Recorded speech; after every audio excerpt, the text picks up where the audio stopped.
നമ്മൾ ഇന്നലെ പറഞ്ഞതിന്റെ ഒരു നിർവഹണ സ്ഥാനത്തേക്കാണ് ഇനിയുള്ള ക്ലാസ്സുകളിൽ പോകുന്നത്. ഇവിടെ കാസ്ട്രോ പറഞ്ഞതുപോലെ വൈരുദ്ധ്യാത്മകത എന്ന സങ്കല്പനവും അതിന് മാർക്സ് നൽകിയ ഒരു പുനഃക്രമീകരണവുമാണ് കഴിഞ്ഞ 2 ദിവസങ്ങളായിട്ട് പറഞ്ഞത്. ഇനി ഈ വൈരുദ്ധ്യാത്മകത എന്ന ആശയം അല്ലെങ്കിൽ ആ ഒരു അടിസ്ഥാന ബലം എങ്ങനെയാണ് മനുഷ്യനിലും പ്രകൃതിയിലും ഏറ്റവും ഒടുവില് ക്ലാസ്സിൽ നമ്മുടെ ഗവേഷണ പഠനത്തിലും അതെങ്ങനെയാണ് നമുക്ക് ഉപയുക്തമാക്കാൻ കഴിയുക എന്നതാണ് ഇനിയുള്ള 3 ക്ലാസ്.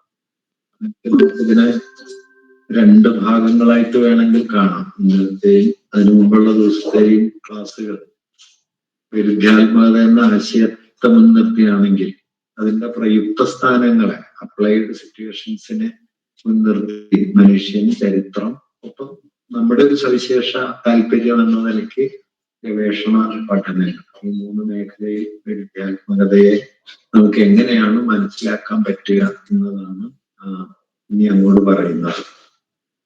ഇന്ന് നമ്മള് ഇതിൽ മനുഷ്യൻ എന്നതിനെ എങ്ങനെയാണ് ഒരു ഡയലക്റ്റിക്കൽ എൻറ്റിറ്റി ആയിട്ട് കാണുക, മനുഷ്യൻ എന്നാൽ എങ്ങനെയാണ് ഒരു വൈരുദ്ധ്യാത്മക ജീവിയാകുന്നത് എന്ന ഒരു കാര്യമാണ് കുറച്ചടുത്ത് നിന്ന് പരിശോധിക്കാൻ നമ്മൾ ശ്രമിക്കുന്നത്.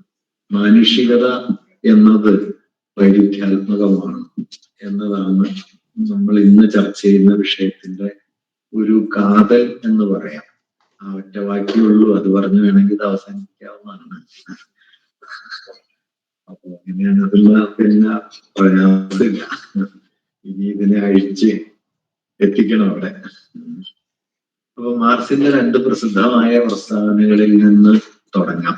അതൊന്ന് മനുഷ്യനെ കുറിച്ചും 2 മനുഷ്യനും പ്രകൃതിയും തമ്മിലുള്ള ബന്ധത്തെ കുറിച്ചാണ്. ആദ്യത്തേത് മനുഷ്യനും സമൂഹവും തമ്മിലും, രണ്ടാമത്തേത് മനുഷ്യനും പ്രകൃതിയും തമ്മിലുള്ള ബന്ധത്തെ കുറിച്ചാണ്. എന്തുകൊണ്ടാണ് ഈ 2 പ്രസ്താവനകൾ എന്ന് ചോദിച്ചാൽ, മനുഷ്യൻ എന്ന് പറയുന്നത് എന്താ പറയാ, സാമൂഹികവും പ്രാകൃതികവുമായ, സോഷ്യൽ ആൻഡ് നാച്ചുറൽ, പ്രകൃതിയിലും സമൂഹത്തിലും വേരാഴ്ത്തി നിൽക്കുന്ന ഒരു ജീവിയാണ് മനുഷ്യൻ.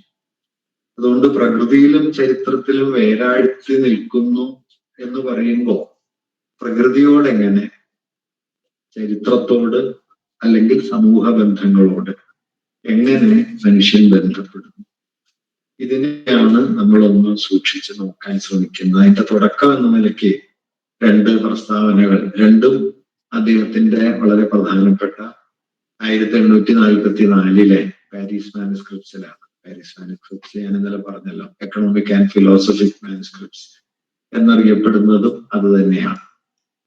പാരീസിൽ വെച്ച് എഴുതി എന്നതുകൊണ്ട് പാരീസ് മാനുസ്ക്രിപ്റ്റ്സ് എന്നും അറിയപ്പെടുന്നു. അതിൽ മനുഷ്യാവസ്ഥയെ കുറിച്ചുള്ള അദ്ദേഹത്തിന്റെ ഏറ്റവും പ്രസിദ്ധമായ നിരീക്ഷണമാണ് man is an ensemble of social relations. മനുഷ്യൻ സാമൂഹിക ബന്ധങ്ങളുടെ ഒരു സമുച്ചയമാണ്. എൻസംബിൾ എന്ന് പറയുന്നത് ഒരു സ്ട്രക്ചർ എന്നതിനേക്കാൾ ഒരു സമുച്ചയ രൂപമാണ്. പിന്നീട് ബർട്ടോൾഡ് ബ്രെറ്റ് അദ്ദേഹത്തിന്റെ തിയേറ്ററിന് കൊടുക്കുന്ന പേര് എൻസംബിൾ എന്നാണ്. ബ്രെറ്റ് മാർക്സിസ്റ്റ് ചിന്തയിലെ വലിയ പേരാണല്ലോ. അദ്ദേഹം വലിയ നാടകൃത്തും ഒക്കെ ആയിരുന്നു. അരിസ്റ്റോട്ടലിന് ശേഷം ലോക നാടകവേദിയിൽ ഒരു പക്ഷെ മറ്റൊരു കൗണ്ടർ തിയറി ഉണ്ടാക്കുന്നത് ബ്രിറ്റിന്റെ ഏലിയനേഷൻ തിയറിയാണ്. കഥാർസിസിന് സമാന്തരമായിട്ട് അദ്ദേഹം ഉണ്ടാക്കുന്നത് ഏലിയനേഷൻ എന്നൊക്കെയാണ്. ബ്രിറ്റിന്റെ തിയേറ്ററിന്റെ പേരും എൻസംബിൾ എന്നാണ്, എൻസംബിൾ ഓഫ് സോഷ്യൽ റിലേഷൻസ്. രണ്ടാമത്തെ ഒരു പ്രസ്താവന ഇതിൽ തന്നെ ഉള്ളതാണ്. പ്രകൃതിയും മനുഷ്യനും തമ്മിലുള്ള ബന്ധത്തെ വിശദീകരിക്കുന്ന ഒരു പ്രസ്താവനയാണ്. Nature is the inorganic body of human being. മനുഷ്യന്റെ അജൈവ ശരീരമാണ് പ്രകൃതി. ഈ 2 പ്രസ്താവനകളിൽ നിന്ന് മാനുഷികത എന്നത് ഞാൻ നേരത്തെ പറഞ്ഞതുപോലെ സമൂഹത്തിലും പ്രകൃതിയിലും വേരാഴ്ത്തി നിൽക്കുന്ന മനുഷ്യൻ എങ്ങനെയാണ് അതിൽ തന്നെ ഒരു വൈരുദ്ധ്യാത്മക ബന്ധമായി മാറുന്നത് എന്നതിന് നമുക്ക് കുറച്ചുകൂടി അടുത്ത് കാണാൻ പറ്റും. ഈ ചർച്ചയിലേക്ക് കടക്കുന്നതിന് മുമ്പ് ഈ രണ്ട് പ്രസ്താവനകളും നിർവചനങ്ങളല്ല എന്ന കാര്യം നിങ്ങൾ ആദ്യം ഓർക്കണം. മാർക്സ് കരുതുന്നത് മനുഷ്യനെ നിർവചിക്കാൻ കഴിയില്ല. നിങ്ങൾക്ക് ചില വിശദീകരണങ്ങൾ കൊടുക്കാം. നിർവചനവും വിവരണവും തമ്മിലുള്ള വ്യത്യാസം, നിർവചിക്കപ്പെടുന്ന വസ്തു അന്തിമമാണ്. ഇപ്പൊ മേശ എന്ന് പറയുന്നതിനെ നിങ്ങൾ നിർവചിക്കുമ്പോൾ അതിന് ഒരു സുനിശ്ചിതത്വവും അതിന് കൃത്യമായ അതിർത്തികളും കൃത്യമായ പരിധികളും ഒക്കെ ഉണ്ട്. ഒരു മേശയെ ഒരു ഗ്ലാസിനെയൊക്കെ നിങ്ങൾക്ക് നിർവചിക്കാം. മനുഷ്യൻ, മാർക്സിന്റെ കാഴ്ചയിൽ മനുഷ്യൻ നിരന്തരമായ ഒരു പ്രക്രിയയാണ്. അപ്പൊ ഒരു പ്രക്രിയയെ നമുക്ക് നിർവചിക്കാം. അതായത് മനുഷ്യൻ ഒരു സുനിശ്ചിത വസ്തുവല്ല, മനുഷ്യൻ ആയിരിക്കുന്ന ഒന്ന് മാത്രമല്ല, ആയിക്കൊണ്ടേയിരിക്കുന്ന ഒന്നാണ്. Always A process of becoming ആണ്, ബീയിങ് മാത്രമല്ല. അപ്പൊ ഈ ബിക്കമിങ് ആയതുകൊണ്ട് നിങ്ങൾ എവിടെ വെച്ച് നിർവചിച്ചാലും ആ ബിക്കമിങ് എന്നുള്ള പ്രോസസ്സിനെ എവിടെയെങ്കിലും വെച്ച് നിങ്ങൾ ഫ്രീസ് ചെയ്യേണ്ടി വരും. അങ്ങനെ ഫ്രീസ് ചെയ്ത് ഇതിനൊരു സുനിശ്ചിതാർത്ഥം കൊടുക്കുന്നതോടെ യാഥാർത്ഥ്യം എന്നത് അതിന്റെ പ്രക്രിയാപരതയിൽ നിന്ന് യാഥാർത്ഥ്യത്തെ നാം അതിനെ ഒരു സത്താപരമായ, മാർക്സിന്റെ സത്ത എന്നുള്ള സങ്കല്പമല്ല, നമ്മൾ ജനറലി എസെൻഷ്യലിസം എന്ന് പറയുമ്പോഴുള്ള സങ്കല്പം അതിലേക്ക് ചുരുക്കും. ഇത് നമ്മുടെ സാമൂഹ്യ വിചിന്തനങ്ങളിൽ ധാരാളമായി കാണുന്ന ഒരു അപകടമാണ്. അതായത് ഇപ്പൊ ഒരു ലിറ്റററി ടെക്സ്റ്റ് അല്ലെങ്കിൽ ഒരു സോഷ്യൽ പ്രോസസ്സ്, ഇതിനെ നമ്മൾ മനസ്സിലാക്കാൻ ശ്രമിക്കുമ്പോൾ നമുക്ക് മുമ്പിൽ ഏറ്റവും പെട്ടെന്ന് അനുഭവവേദ്യമാകുന്ന അതിന്റെ രൂപത്തിൽ അതിനെ ഫ്രീസ് ചെയ്യുകയാണ് നമ്മൾ പലപ്പോഴും ചെയ്യുന്നത്. അതിന് മുമ്പും അതിന് പിന്നീടും അത് നിലനിന്നത് ഈ ഫ്രീസ് ചെയ്യപ്പെട്ടതിൽ നിന്ന് വ്യത്യസ്തമായ രൂപത്തിലായിരിക്കും. അതായത് യാഥാർത്ഥ്യത്തിന്റെ പ്രക്രിയാപരതയെ മനസ്സിലാക്കിയില്ലെങ്കിൽ യാഥാർത്ഥ്യത്തെ കുറിച്ചുള്ള നമ്മുടെ ധാരണ തന്നെ ആ യാഥാർത്ഥ്യത്തെ അന്യവൽക്കരിക്കുന്നതായി മാറും. പറഞ്ഞ പോയിന്റ് പിടിയില്ല. അതായത് നിങ്ങൾ ഒന്നിനെ ഒരു പ്രോസസ്സിന്റെ ഏതെങ്കിലും ഒരു പോയിന്റിൽ വെച്ച് നിങ്ങൾ അതിനെ ഫ്രീസ് ചെയ്യുന്നു എന്ന് വയ്ക്കാം. അപ്പൊ നിങ്ങൾ അതിനെ ഫ്രീസ് ചെയ്ത സ്ഥാനത്തിന് മുമ്പും അതുണ്ട്, നമ്മൾ ഫ്രീസ് ചെയ്തതിന് ശേഷം അതുണ്ട്. മുമ്പും ഇപ്പൊ ഉള്ളതും പിന്നാലെ വരുന്നതും കൂടി ചേർന്ന ഒരു പ്രക്രിയയായിട്ടാണ് അത് നിലനിൽക്കുന്നത്. അതിനെ സ്തബ്ധമാക്കി ഒരു സ്ഥാനത്ത് വെച്ച് അതിന് അന്തിമ രൂപം ആരോപിച്ച് അതിനെ നാം മനസ്സിലാക്കി എന്ന് പറയുന്ന സമയത്ത് വാസ്തവത്തിൽ അതിനെ അതിൽ നിന്ന് ഭിന്നമാക്കി മാറ്റുകയാണ് ചെയ്യുന്നത്. അതാണ് അതിനെ തന്നെ അന്യവൽക്കരിക്കുകയാണ്. നമ്മൾ ധാരണയെ, ആ വിഷയത്തെ, ആ വസ്തുവിനെ കുറിച്ചോ പ്രതിഭാസത്തെ കുറിച്ചോ ഉള്ള നമ്മുടെ ധാരണ വാസ്തവത്തിൽ ആ പ്രതിഭാസത്തെ, ആ വസ്തുവിനെ അന്യവൽക്കരിക്കുന്നതിലാണ് ചെന്ന് അവസാനിക്കുക. ഇതാണ് നമ്മുടെ ഈ എന്താ പറയാ അത്തരത്തിലുള്ള ചിന്തയുടെ മൗലികമായ തകർച്ച. അത് ഈ പ്രക്രിയകളെ സത്തകളാക്കി സ്തബ്ധമാക്കിക്കൊണ്ട്, ഈ സത്തകളാക്കി സ്തബ്ധമാക്കുന്നതിനൊരു ഗുണമുണ്ട്. ഗുണം എന്താന്ന് വെച്ച് കഴിഞ്ഞാൽ നമുക്ക് പിന്നെ അതിനെ നിർവചിക്കാം, അതിത് മാത്രമാണെന്ന് പറയാം.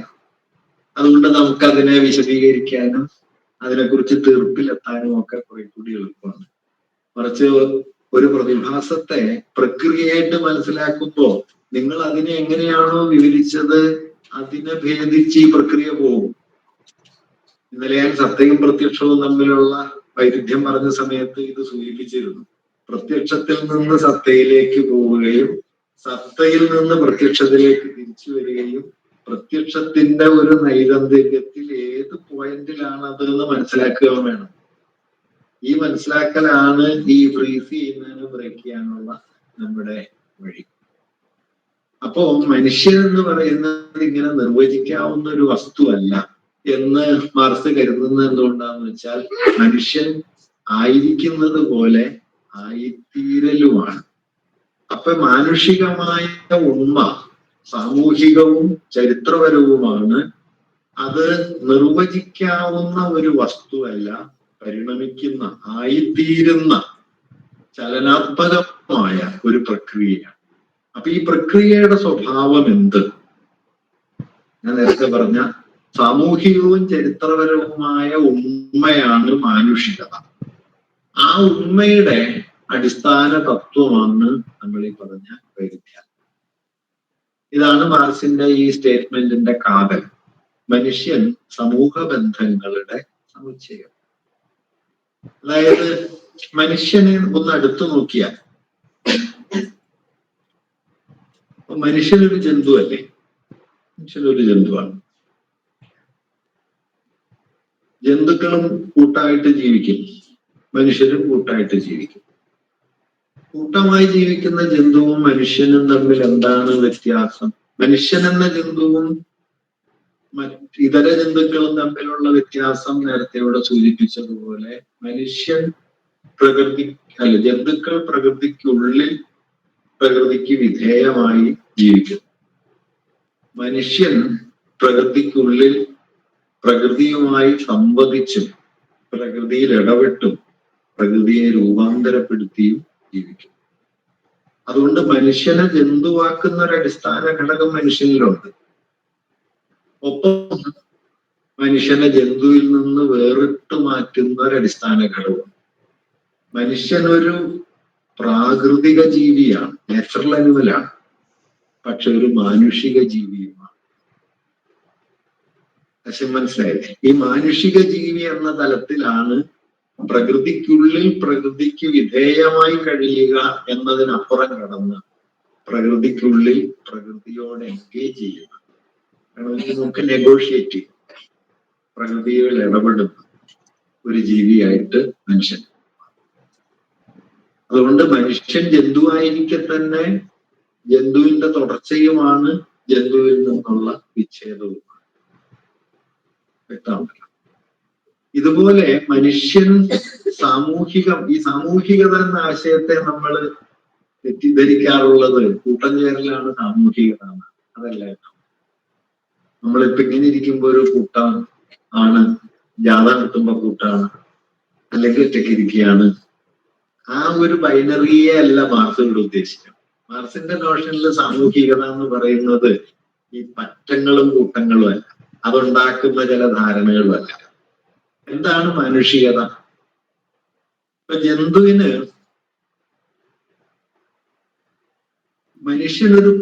ഒരു സമൂഹത്തിലേക്ക് പ്രവേശിക്കുമ്പോൾ സംഭവിക്കുന്ന ഒരു കാര്യം,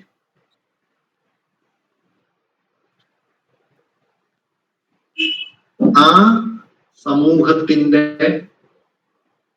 താല്പര്യങ്ങൾക്കും അല്ലെങ്കിൽ ആ കൂട്ടത്തിന്റെ താല്പര്യങ്ങൾക്കും കൂട്ടത്തിന്റെ നിലനിൽപ്പിനും ഉതകുന്ന മട്ടിൽ മനുഷ്യർ സ്വയം ക്രമീകരിക്കും.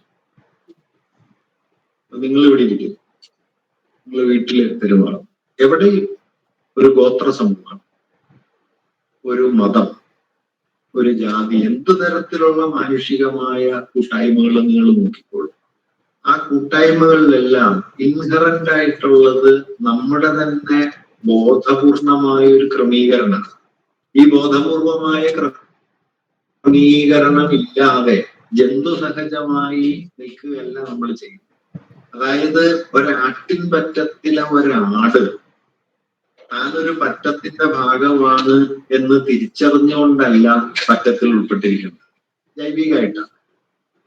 അതേസമയം മനുഷ്യർ ഏതു കൂട്ടത്തിലായി, ജാതിയാകട്ടെ, മതമാകട്ടെ, പാർട്ടി ആകട്ടെ, രാഷ്ട്രമാകട്ടെ, മറ്റെന്തും ആകട്ടെ, ഏതു കൂട്ടത്തിലായാലും തന്റെ ഉണ്മയെ തിരിച്ചറിഞ്ഞുകൊണ്ട് കൂടിയാണ് ആ കൂട്ടത്തിന്റെ ഭാഗമാവുന്നത്. തന്റെ ഉണ്മയെ തിരിച്ചറിയുന്നു എന്ന് പറയുമ്പോൾ ഒരു പ്രശ്നം, പറ്റത്തിലുള്ള ഒരു ജന്തുവും ഒറ്റയ്ക്കുള്ള ഒരു ജന്തുവും തമ്മിൽ പെരുമാറ്റത്തിലോ ഇടപെടൽ രീതികളിലോ വ്യത്യാസമൊന്നുമില്ല.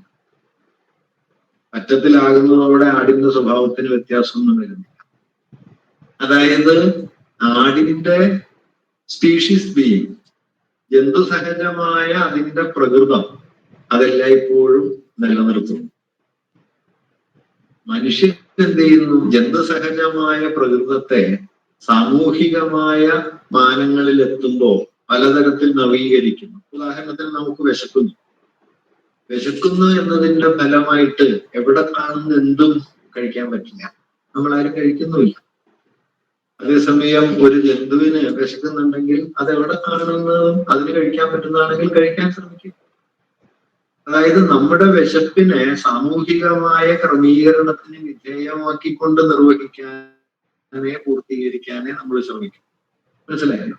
മനുഷ്യന്റെ ഏത് അടിസ്ഥാന വാസനയുടെ നിർവഹണവും ഏറ്റവും പ്രധാനമായിട്ട് വിശപ്പും കാമവും, ഇതിന്റെ പൂർത്തീകരണം ജന്തുസഹജമായ സാമാന്യതയിലല്ല, മാനുഷികമായ സവിശേഷതയിലാണ്. മനസ്സിലായി? ഈ സവിശേഷത കൂടി ഉൾക്കൊണ്ടിട്ടാണ് മനുഷ്യർ ഒരു ജീവിയായിട്ട് നിലനിൽക്കുന്നത്. ആദിമ സമൂഹത്തിൽ മനുഷ്യർ മൃഗങ്ങളെ പോലെ തന്നെ വേട്ടയാടുകയും കായികനികൾ ശേഖരിക്കുകയും ഒക്കെ ചെയ്യുന്ന ഒരു മൃഗ സമാനമായ ജീവിതം നയിക്കുകയും ഫുഡ് ഗ്യാദറേഴ്സിൽ നിന്ന് ഫുഡ് പ്രൊഡ്യൂസേഴ്സ് എന്ന നിലയിലേക്ക് എത്തി സാമൂഹികതയിലേക്ക് പ്രവേശിക്കുകയും ചെയ്യുന്നതോടെ മനുഷ്യാവസ്ഥയ്ക്ക് വരുന്ന അടിസ്ഥാന മാറ്റം ആ മാനുഷികത മുമ്പുള്ള മൃഗസദൃശ്യമായ ജീവിതത്തിന്റെ എക്സ്റ്റൻഷൻ. അതായത് ഒറ്റക്കൊരു മൃഗം പറ്റത്തിൽ ചേരുമ്പോ എന്താവുന്നോ അതല്ല മനുഷ്യന്റെ പറ്റബോധമല്ല സാമൂഹിക ബോധം. പറ്റബോധത്തിൽ പറ്റത്തിലാണ് എന്നതും വാസ്തവത്തിൽ ജൈവികമായ ഒരു അവസ്ഥയുടെ എക്സ്റ്റൻഷൻ തന്നെയാണ്. പിടിക്കുക. അല്ലാതെ സംഘം ചേർന്ന് ജീവിക്കാമെന്ന ബോധപൂർവമായൊരു സംഘത്തിലാണ് താൻ എന്നുള്ള ബോധപൂർവമായ ഒരു ധാരണയുടെ ഭാഗമായിട്ടല്ല ആടുകൾ പറ്റങ്ങളായിട്ട് നടക്കുന്നത്. പിടിക്കുക. മറിച്ച് മനുഷ്യനിലെത്തുന്ന സമയത്ത് മാനുഷികമായ സാമൂഹികത എന്ന് പറയുന്നത് മനുഷ്യന്റെ ബോധം കൂടി ഉൾപ്പെട്ടത്. മാനുഷികമായ സാമൂഹികതയിൽ ബോധം കൂടിയാണ്. സബോധമായ നിൽപ്പാണ് സാമൂഹികത, കേവലം ജൈവികല്ല. അപ്പൊ ഈ അർത്ഥത്തിൽ ജന്തു എന്ന് പറയുന്നത് പ്രാകൃതിക ജീവിയാണെങ്കിൽ മനുഷ്യൻ പ്രാകൃതിക ജീവിയുമാണ്, മാനുഷിക ജീവി. പ്രാകൃതിക ജീവി എന്ന നിലയ്ക്ക് അത് ജന്തുവർഗത്തിന്റെ ഭാഗമായിരിക്കുന്നു, മാനുഷിക ജീവി എന്ന നിലയ്ക്ക് അത് ജന്തുവർഗത്തെ അഭിവർത്തിക്കുകയും ചെയ്യും. ഇത് മനുഷ്യന്റെ നിലനിൽപ്പിന്റെ അടിസ്ഥാനപരമായ ഒരു വൈരുദ്ധ്യമാണ്. മനസ്സിലായില്ല? ജന്തു ആകുകയും ജന്തു അല്ലാതാവുകയും. നമ്മുടെ കാൽപ്പനികരായ പ്രകൃതിവാദികള് പ്രകൃതിയോട് ഇണങ്ങി ജീവിക്കണം എന്ന് പറയുമല്ലോ. പറഞ്ഞേറ്റു അങ്ങനെ ജീവിക്കാൻ പറ്റില്ല. കാരണം പ്രകൃതിയിൽ നിന്നുള്ള വേറിട്ടുള്ള മാറലിലാണ് മാനുഷികത തുടങ്ങുന്നത് തന്നെ. പ്രകൃതിയുടെ ഭാഗമായിട്ട് നിൽക്കാൻ പറ്റില്ല. പക്ഷെ വേറിട്ട് മാറുന്നത് അനന്തമല്ല, ഞാൻ പിന്നാലെ പറയാം. അപ്പോ സാമൂഹികമായ അസ്തിത്വം എന്നത് നിങ്ങള് ഒറ്റയ്ക്കിരിക്കുമ്പോഴുണ്ട്. ഞാൻ ഈ പറഞ്ഞ പോയിന്റിൽ വ്യക്തമാണല്ലോ. കാരണം നിങ്ങൾ ഏത് സാമൂഹിക സന്ദർഭത്തിൽ, അടിമത്ത വ്യവസ്ഥയില്, നാടുവാഴിത്തത്തില്, മുതലാളിത്തത്തില്, കുടുംബത്തില്, ജാതിയില്, ക്ലാസ് മുറിയില് ഒക്കെ നമ്മൾ ലൊക്കേറ്റഡ് ആണ്. അങ്ങനെ ലൊക്കേറ്റഡ് ആയിരിക്കുന്ന സന്ദർഭത്തിൽ ഓരോ സന്ദർഭത്തിലും നാം ആ സാമൂഹിക ബന്ധത്തിന്റെ ഭാഗമായ വ്യക്തിയായിട്ടാണ് നിലനിൽക്കുന്നത്. അല്ലാതെ കൂട്ടം ചേരുമ്പോൾ മാത്രം സാമൂഹികമാവുകയും ഒറ്റയ്ക്കാവുമ്പോൾ വ്യക്തിയാവുകയും ചെയ്യുന്ന ഒരു ഏർപ്പാടില്ല. അതുകൊണ്ട് മനുഷ്യൻ പ്രാഥമികമായ ഒരു സാമൂഹിക ബന്ധമാണ്. ഞാനത് സാധാരണ പ്രസംഗത്തിലൊക്കെ എപ്പോഴും പറയാറുള്ള ഉദാഹരണം, ഒരാളുടെ പേര് എന്ന് പറയുന്നത് അയാളുടെ പേരല്ല, അയാളെ വിളിക്കുന്നവരെ. വിളിച്ചാലേ പേരുണ്ടാവുള്ളൂ.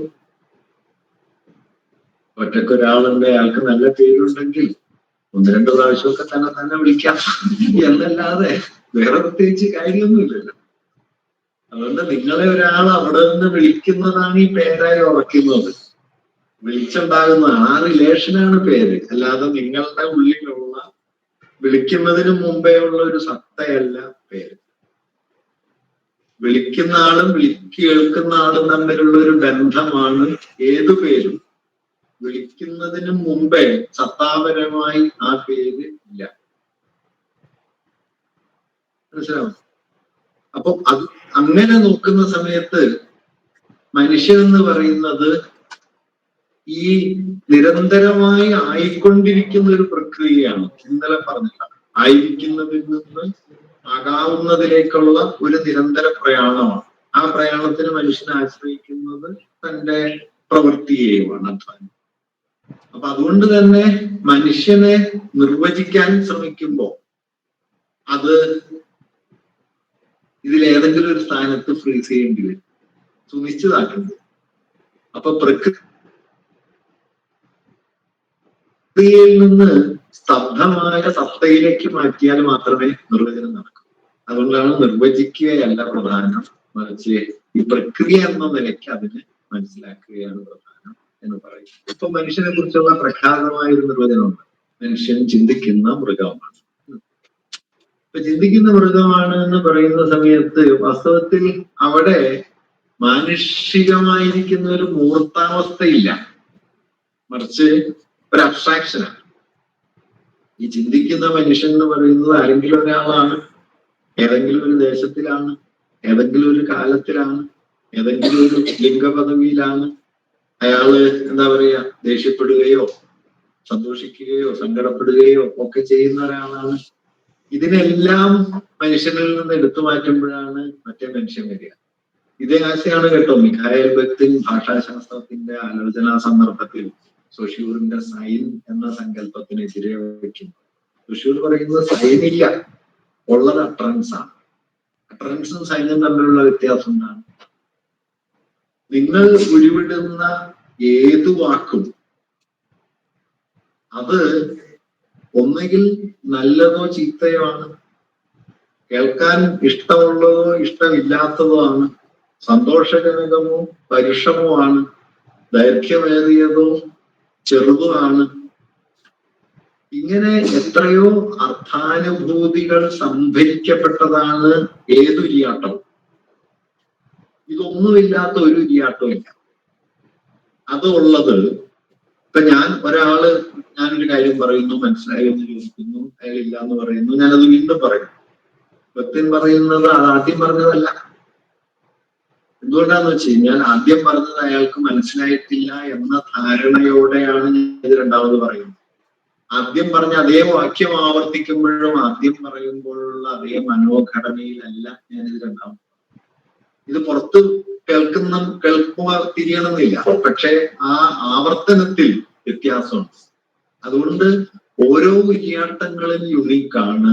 ഈ മൂർത്തതയെ എടുത്തു മാറ്റി അതിനെ അമൂർത്തമായ ഒരു ഭാഷണ സ്വരമാക്കുമ്പോഴാണ് അത് ചിഹ്നമാകുന്നത്. അതുകൊണ്ട് ഭാഷയിലുള്ളത് ഉരിയാട്ടങ്ങളാണ്. ഭാഷയെ കുറിച്ചുള്ള അമൂർത്തമായ സങ്കല്പത്തിലാണ് ചിഹ്നവും. സൊഷ്യൂറിയൻ ഭാഷാശാസ്ത്രം അടിസ്ഥാനപരമായി ഭാഷയിലെ അമൂർത്തവൽക്കരണത്തിന്റെ ഉൽപ്പന്നമാണ്. അതുകൊണ്ട് ഭാഷാശാസ്ത്രമല്ല വേണ്ടത്, അതിഭാഷാശാസ്ത്രമാണ്, മെറ്റാലിംഗ്വിസ്റ്റിക്സ് വേണം എന്നാണ് ബക്തിൻ പറയുന്നത്. അത് ഈ ഒരു പൊസിഷനിൽ നിന്ന് എടുക്കുന്നതാണ്. ബക്തിൻ സ്വയമേ ഒരു മാർക്സിസ്റ്റ് അല്ല, പക്ഷെ അദ്ദേഹം പറഞ്ഞ ആ പോയിന്റിൽ ഈ സംഗതിയാണ്. ഇവിടെ മനുഷ്യനെ കുറിച്ച് പറയുമ്പോഴും മനുഷ്യൻ ചിന്തിക്കുന്ന മൃഗമാണ്, ഉപകരണം ഉണ്ടാക്കുന്ന മൃഗമാണ്, ഇങ്ങനെ പലതരത്തിൽ പറയുന്ന സമയത്ത് നമ്മള് മനുഷ്യൻ എന്നതിനെ നിർവികാരമായ അമൂർത്തമായ ഒരാശയമാക്കി മാറ്റുകയാണ് ചെയ്യുന്നത്. യഥാർത്ഥ മനുഷ്യർ എന്ന് പറയുന്നത് അങ്ങനെയല്ല. അത് നിർവികാരമല്ല, അത് അമൂർത്തമല്ല, അത് മൂർത്തമാണ്. അതായിരിക്കുന്ന സ്ഥിതി മാത്രമല്ല, ആയിരിക്കുന്നതിന് നിരന്തരം ഖേദിക്കുന്ന ആയിത്തീരലുകളും കൂടി ചേർന്നതാണ് മനുഷ്യൻ എന്ന് പറയുന്നത്. അപ്പൊ ഈ ആയിത്തീരലാണ് മനുഷ്യാവസ്ഥയുടെ ആധാരം. ആയിത്തീരലാണ് നമ്മളെ ആയിരിക്കുന്ന സ്ഥിതിയാണെങ്കിൽ ആലോചിച്ച് നോക്കും, സ്തബ്ധാണ്. ആയിത്തീരലുകളാണ് മാനുഷികതയെ സാധ്യമാക്കുന്നത്. ചെറിയ കാര്യമല്ല. ബിക്കമിങ് എന്നുള്ള ഒന്നില്ലെങ്കിൽ വാസ്തവത്തിൽ ഒരു കല്ല് പോലെയോ അല്ലെങ്കിൽ അങ്ങനെ എന്തെങ്കിലും ഒരു സുനിശ്ചിത വസ്തു പോലെയോ ഉള്ള ഒന്നായിട്ട് മനുഷ്യാവസ്ഥ മാറിത്തീരും. മനുഷ്യാവസ്ഥ അങ്ങനെയല്ല. മനുഷ്യാവസ്ഥ തന്നിൽ നിന്ന് താനല്ലാത്തതിലേക്ക് നിരന്തരം പ്രവഹിക്കുന്ന ഒരു പ്രവാഹശേഷിയാണ്. മനസ്സിലായി? ആ പ്രവാഹശേഷിയിലാണ് മാനുഷികത നിൽക്കുന്നത്. പൂവിന് അർത്ഥം കൊടുത്ത്, പുഴയ്ക്ക് അർത്ഥം കൊടുത്ത്, മറ്റു മനുഷ്യർക്ക് അർത്ഥം കൊടുത്ത്, പ്രാകൃതികവും സാമൂഹികവുമായ അനുഭവങ്ങൾക്ക് അർത്ഥം കൊടുത്ത് അതിനെ വലുതാക്കിക്കൊണ്ടുകൂടിയാണ് മനുഷ്യൻ ജീവിക്കുന്നത്. പറഞ്ഞ പോലെ പിടിക്കുക. ഒരു പൂവ് നിൽക്കുന്നു. മാനുഷികമായ ഒരു വിനിയോഗമാണ് അതിന് വലിയൊരു സൗന്ദര്യം നൽകുന്നത്. ദാറ്റ് മീൻസ് പൂവിലേക്ക് മാനുഷികത പരക്കുന്നു. അങ്ങനെ പ്രകൃതിയെ മാനുഷികീകരിക്കുന്നു. മനുഷ്യൻ പ്രാകൃതമാവുകയും ചെയ്യും. പ്രകൃതിയിലെ ഭാഗമാവും. മനുഷ്യൻ നേച്ചറലായി തീരും. നേച്ചർ ഹ്യൂമനൈസ് ചെയ്യും. മനസ്സിലായി? പ്രകൃതിയെ മാനുഷികീകരിക്കുന്നതിന്റെ ഭാഗമായിട്ടാണ് നമ്മളിപ്പോ ഞാനത് എളുപ്പം വേറൊരു കാരണം പറയാം. കുയില് പാടുന്നു എന്ന് പറയും. കുയില് പാടുന്നൊന്നുമില്ല. കുയില് വെച്ചുണ്ടാവില്ല. കുയില് പാടുന്നൊന്നും കാക്ക കരയുന്നു പറയുന്നതുകൊണ്ടാച്ചാൽ കുയിലിന്റെ ശബ്ദം നമ്മുടെ ശ്രവണശേഷിയുടെ ഉള്ളിൽ അത് ഇമ്പമുള്ളതായി നിൽക്കുന്നു. കാക്കയുടെ ശബ്ദം നമ്മുടെ ശ്രവണശേഷിക്കുള്ളിൽ പരുഷമായിരിക്കും. ദാറ്റ് മീൻസ് നമ്മുടെ ശ്രവണേന്ദ്രിയത്തിലേക്ക് ശബ്ദത്തെ മെരിക്കുമ്പോഴാണ് ഒന്ന് പാട്ടായിട്ടും ഒന്ന് കരച്ചിലായിട്ടും. പക്ഷെ നമ്മളത് വസ്തുഗുണമായിട്ടാ പറയാ. കുയില് പാടുന്നു, കാക്ക കരയുന്നു. മനസ്സിലായല്ലോ? മാനുഷികീകരിക്കപ്പെട്ട പ്രകൃതിയാണ്.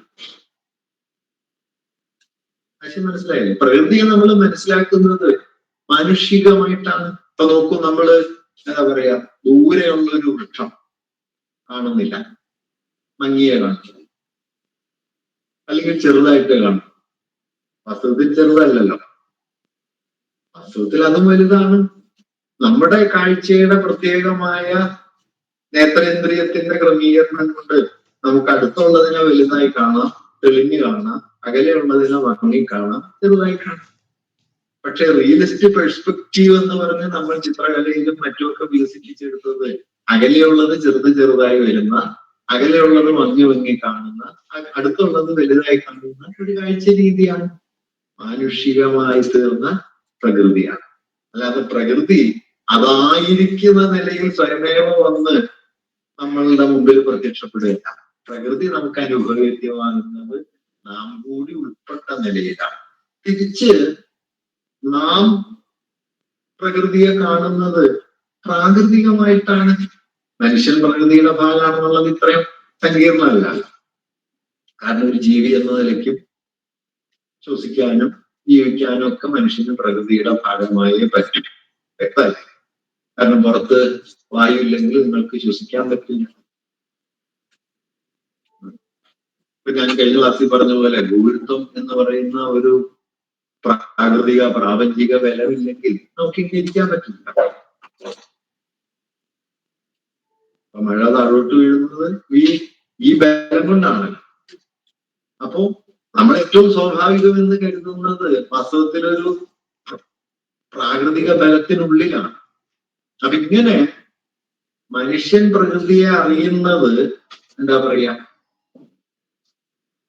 മനുഷ്യൻ നിലനിൽക്കുന്നത് പ്രാകൃതികമായിട്ടാണ്, പ്രകൃതി മനുഷ്യന് അനുഭവവേദ്യമാകുന്നത് മാനുഷികമായി. അതുകൊണ്ട് മാനുഷികത, പ്രാകൃതികത, ഹ്യൂമൻ ആൻഡ് നാച്ചുറൽ എന്നത് വാസ്തവത്തിൽ വിപരീതമാണ്. ആധുനികത ഉണ്ടാക്കിയ ഏറ്റവും വലിയ പിളർപ്പ് മനുഷ്യനെയും പ്രകൃതിയെയും രണ്ട് വിരുദ്ധ സ്ഥാനങ്ങളാക്കി. നമ്മുടെ നോട്ടത്തിന് വിധേയമാകുന്ന ഒരു വിഷയവസ്തുവായി പ്രകൃതിയെയും നോക്കുന്ന ഒരു കർത്തൃസ്ഥാനമായി മനുഷ്യനെയും മാറ്റി. കർത്താവിന്റെ സ്ഥാനം മനുഷ്യന്, നമ്മുടെ കർത്താവിന്റെ കർത്തൃത്വത്തിന് വിധേയമാകുന്ന വിഷയസ്ഥാനം എന്ന നിലയ്ക്ക് പ്രകൃതി. ഈ വിഭജനം വാസ്തവത്തിൽ കൃത്രിമം. അത് അടിസ്ഥാനമായ മാനുഷിക യാഥാർത്ഥ്യത്തിനെതിരാണ്. മാനുഷികതയുടെ വൈരുദ്ധ്യാത്മകതയെ നിഷേധിച്ച് ആധുനികതയുടെ ആധുനികതയുടെ ദ്വന്ദ്വാത്മകതയിലേക്ക്, ബൈനറി ഓപ്പോസിഷനിലേക്ക് മാറ്റിവെക്കാൻ. ബൈനറി ഓപ്പോസിഷൻ എന്ന് പറഞ്ഞാൽ യാഥാർത്ഥ്യത്തെ രണ്ടായിട്ട് പിളക്കലാണ്. വൈരുദ്ധ്യാത്മകത എന്ന് പറഞ്ഞു കഴിഞ്ഞാൽ ഈ വിരുദ്ധ ബലങ്ങൾ ഒരുമിച്ച് ചേർന്നതാണ് യാഥാർത്ഥ്യമെന്ന് മനസ്സിലാക്കുക. പലപ്പോഴും ഈ വൈരുദ്ധ്യാത്മകതയുടെ പേരിൽ ആളുകൾ ബൈനറി ഓപ്പോസിറ്റീവ് കൊടുക്കും. വൈരുദ്ധ്യാത്മകത ബൈനറി ഓപ്പോസിഷൻസ് അല്ല.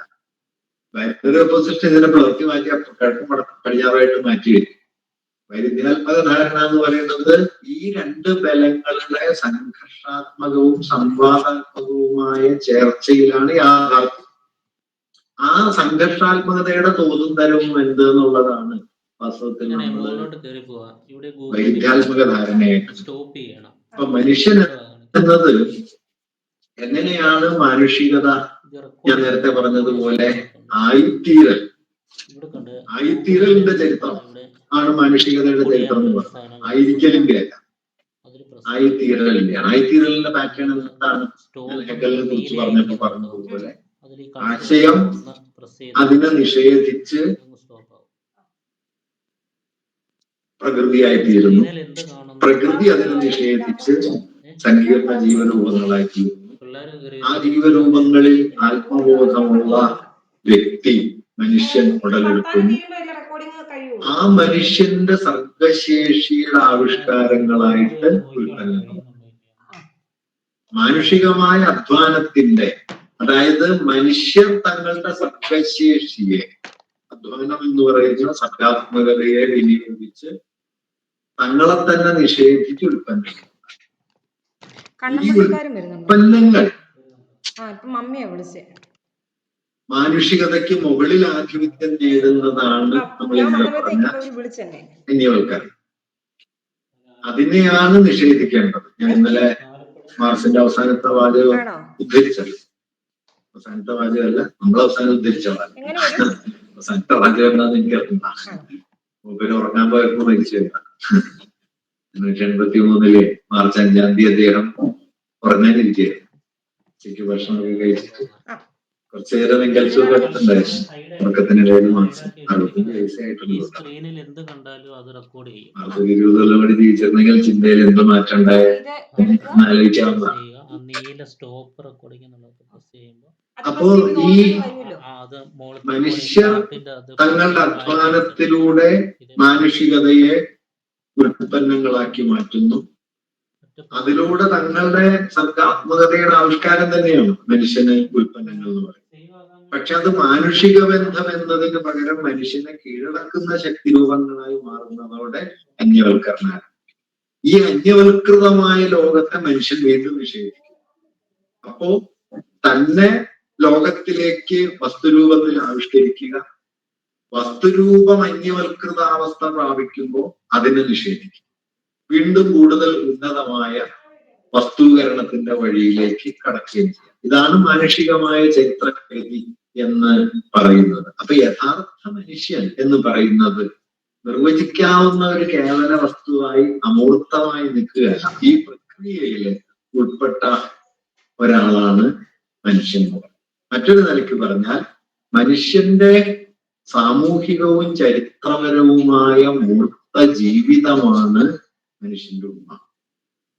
അല്ല, സാമൂഹികവും ചരിത്രപരവുമായ മൂർത്തതയാണ് മനുഷ്യൻ.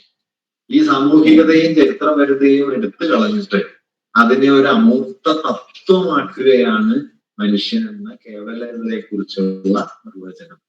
അതിനെ മാർക്സ് അംഗീകരിക്കുന്നില്ല, മാർക്സിസം അംഗീകരിക്കുന്നില്ല.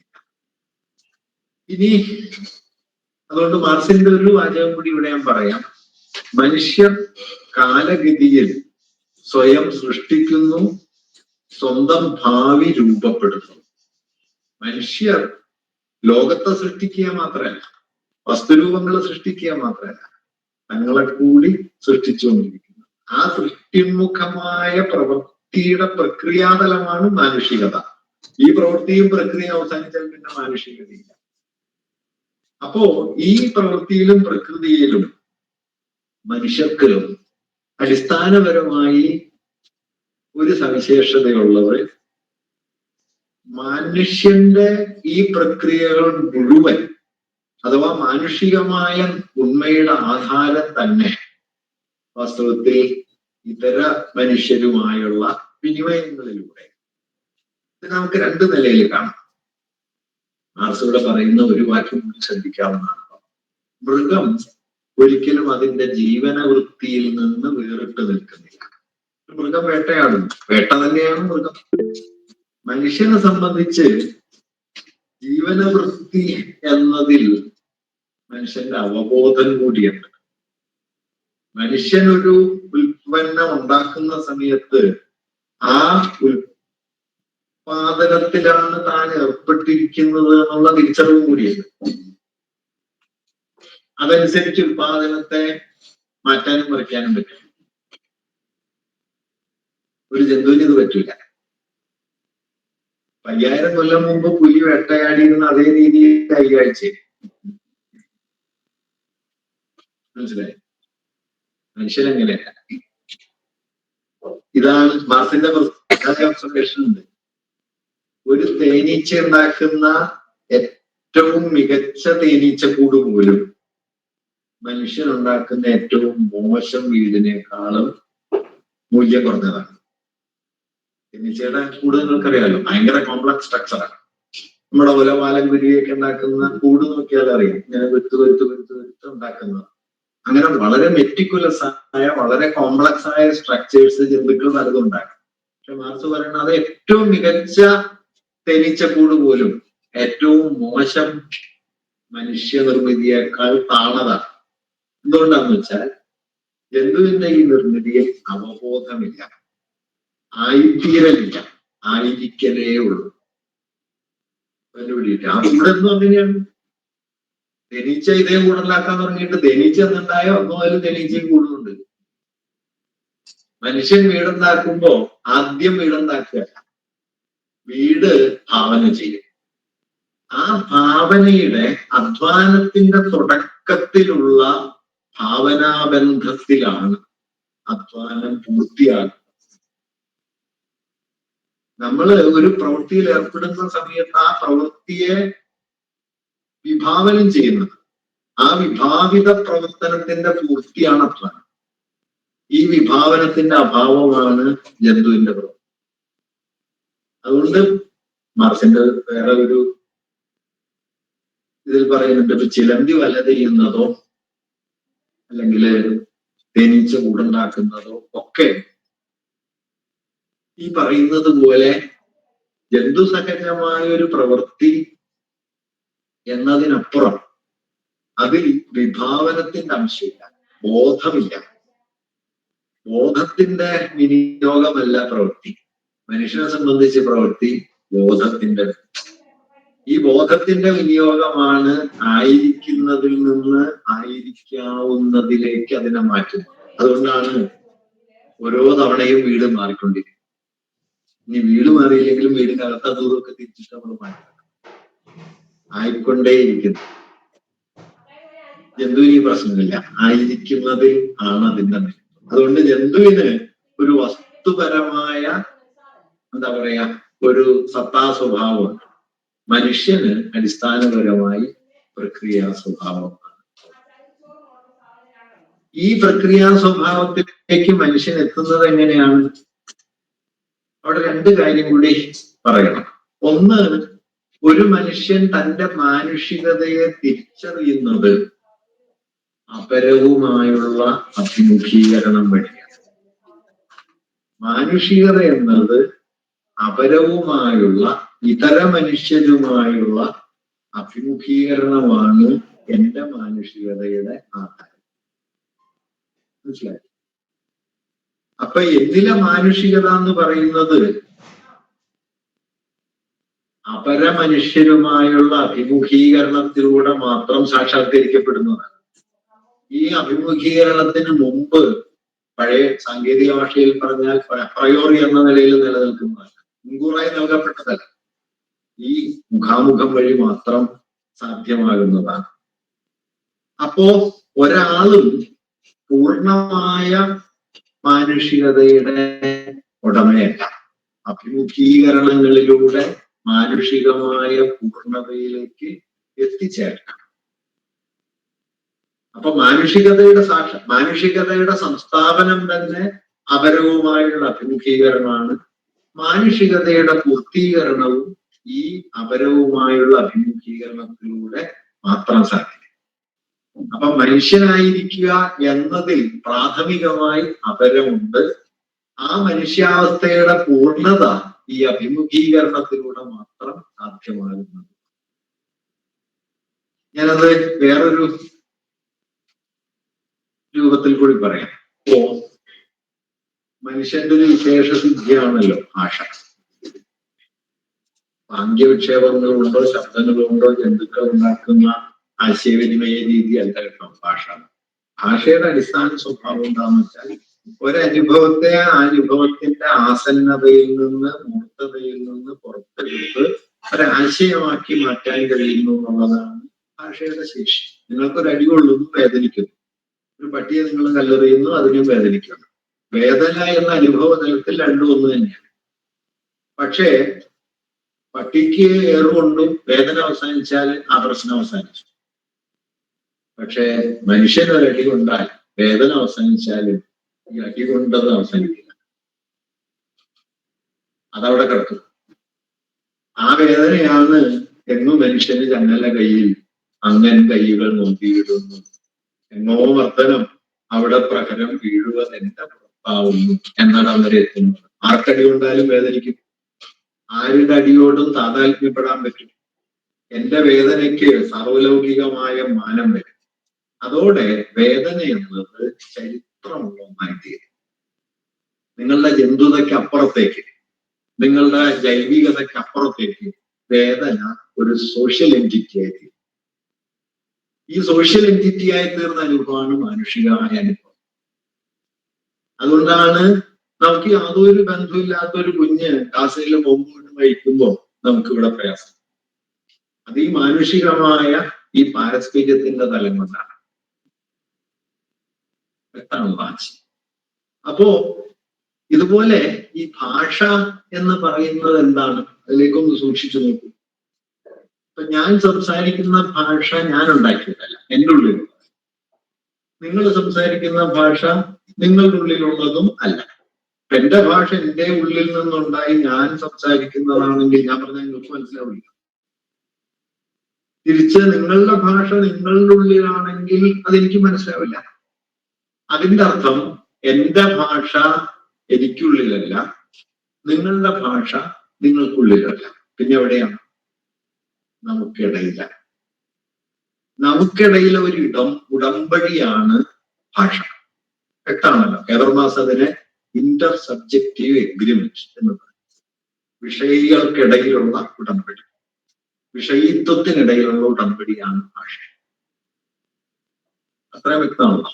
അതുകൊണ്ട് ഭാഷ സാധ്യമാവണമെങ്കിൽ അപരം വേണം. ഞാൻ ഒറ്റക്കായ ഭാഷയില്ല.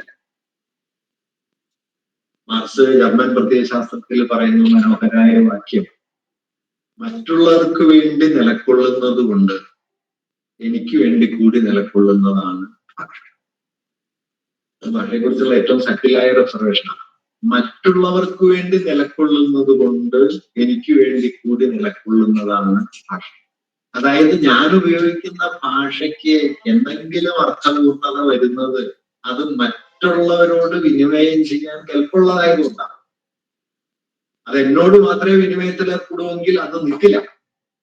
മറ്റുള്ളവർക്ക് വേണ്ടി എത്രത്തോളം ഭാഷ നിൽക്കുന്നോ അത്രത്തോളം അത് എന്നെ കൂടി ഉൾക്കൊള്ളും.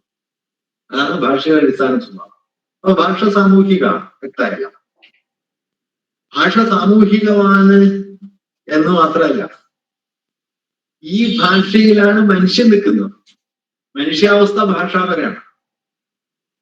എന്റെ സ്റ്റേറ്റ്മെന്റ് ആയിരുന്നു, ഭാഷ സാമൂഹികമാണ്, മാനുഷികത ഭാഷാപരമാണ്. ഇങ്ങനെ മനുഷ്യർക്ക് ലോകത്തെ വ്യവച്ഛേദിച്ചറിയാനായിട്ടുള്ള ഒരേ ഒരു ഉപാധിയുടെ പേരാണ് ഭാഷ.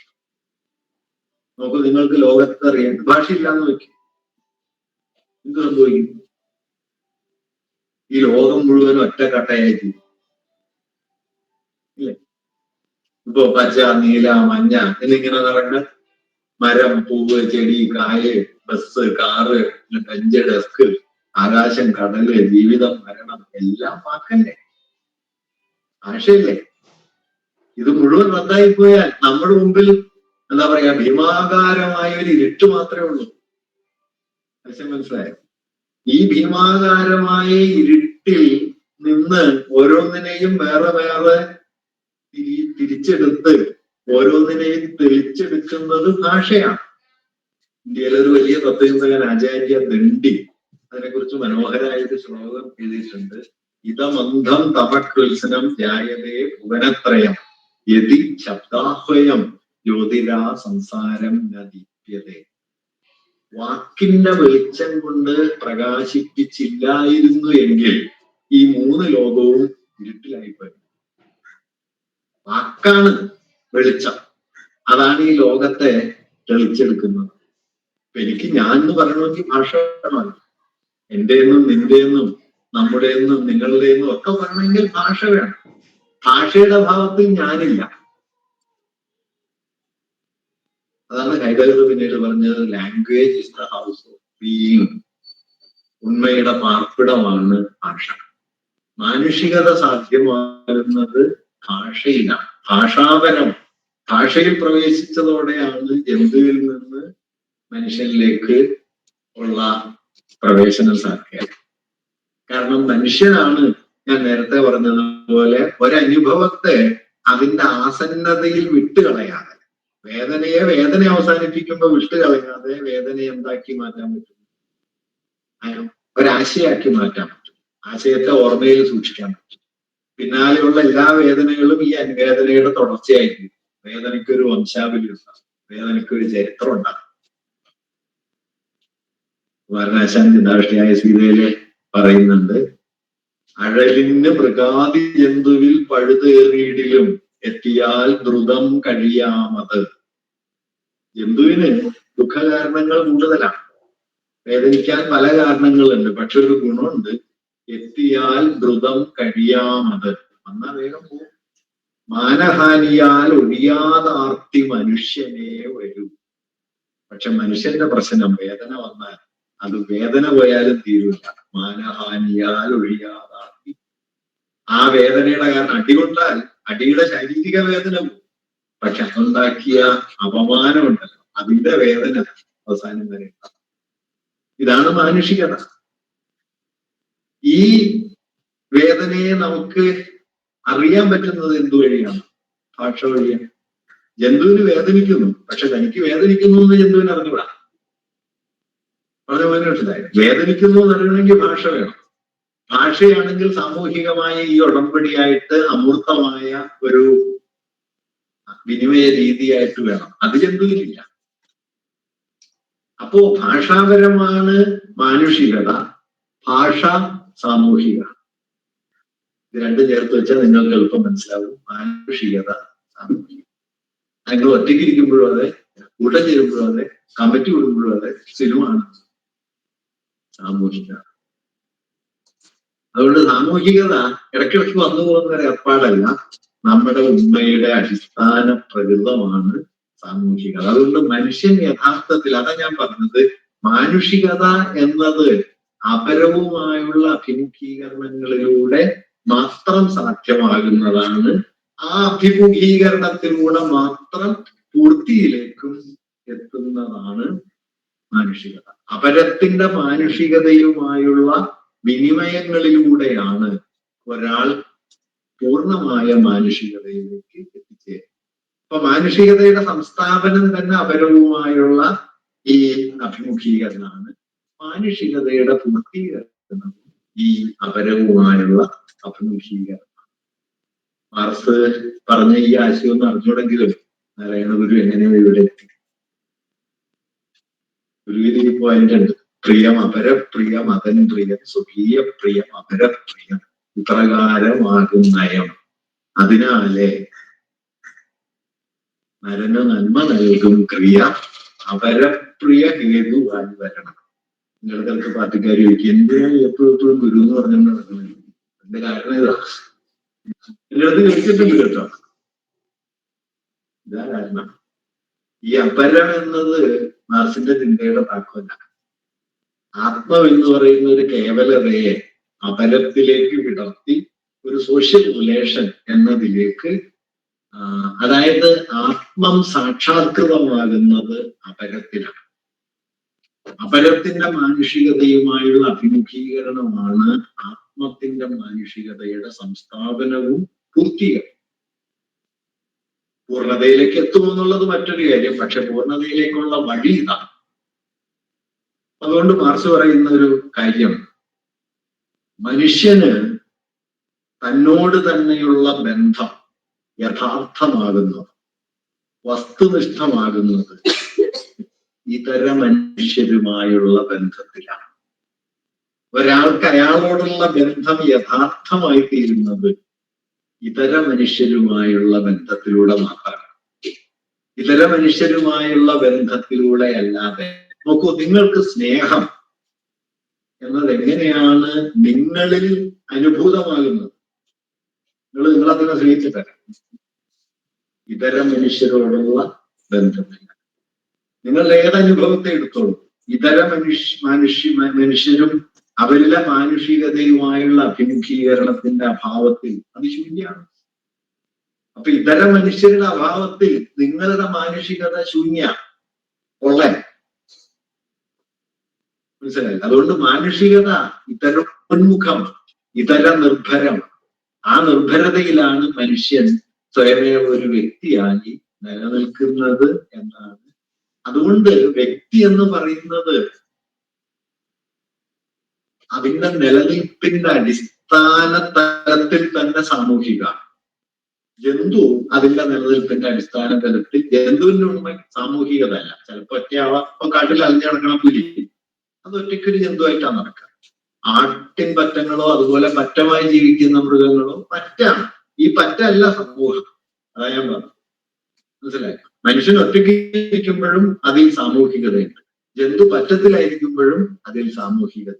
ഇതിനെ അസാധ്യമാക്കുന്ന ഘടകം ആത്മബോധവും ആത്മബോധത്തിന്റെ ആധാരമായിരിക്കുന്നത് പരവുമായുള്ള അഭിമുഖീകരണം ആണ്.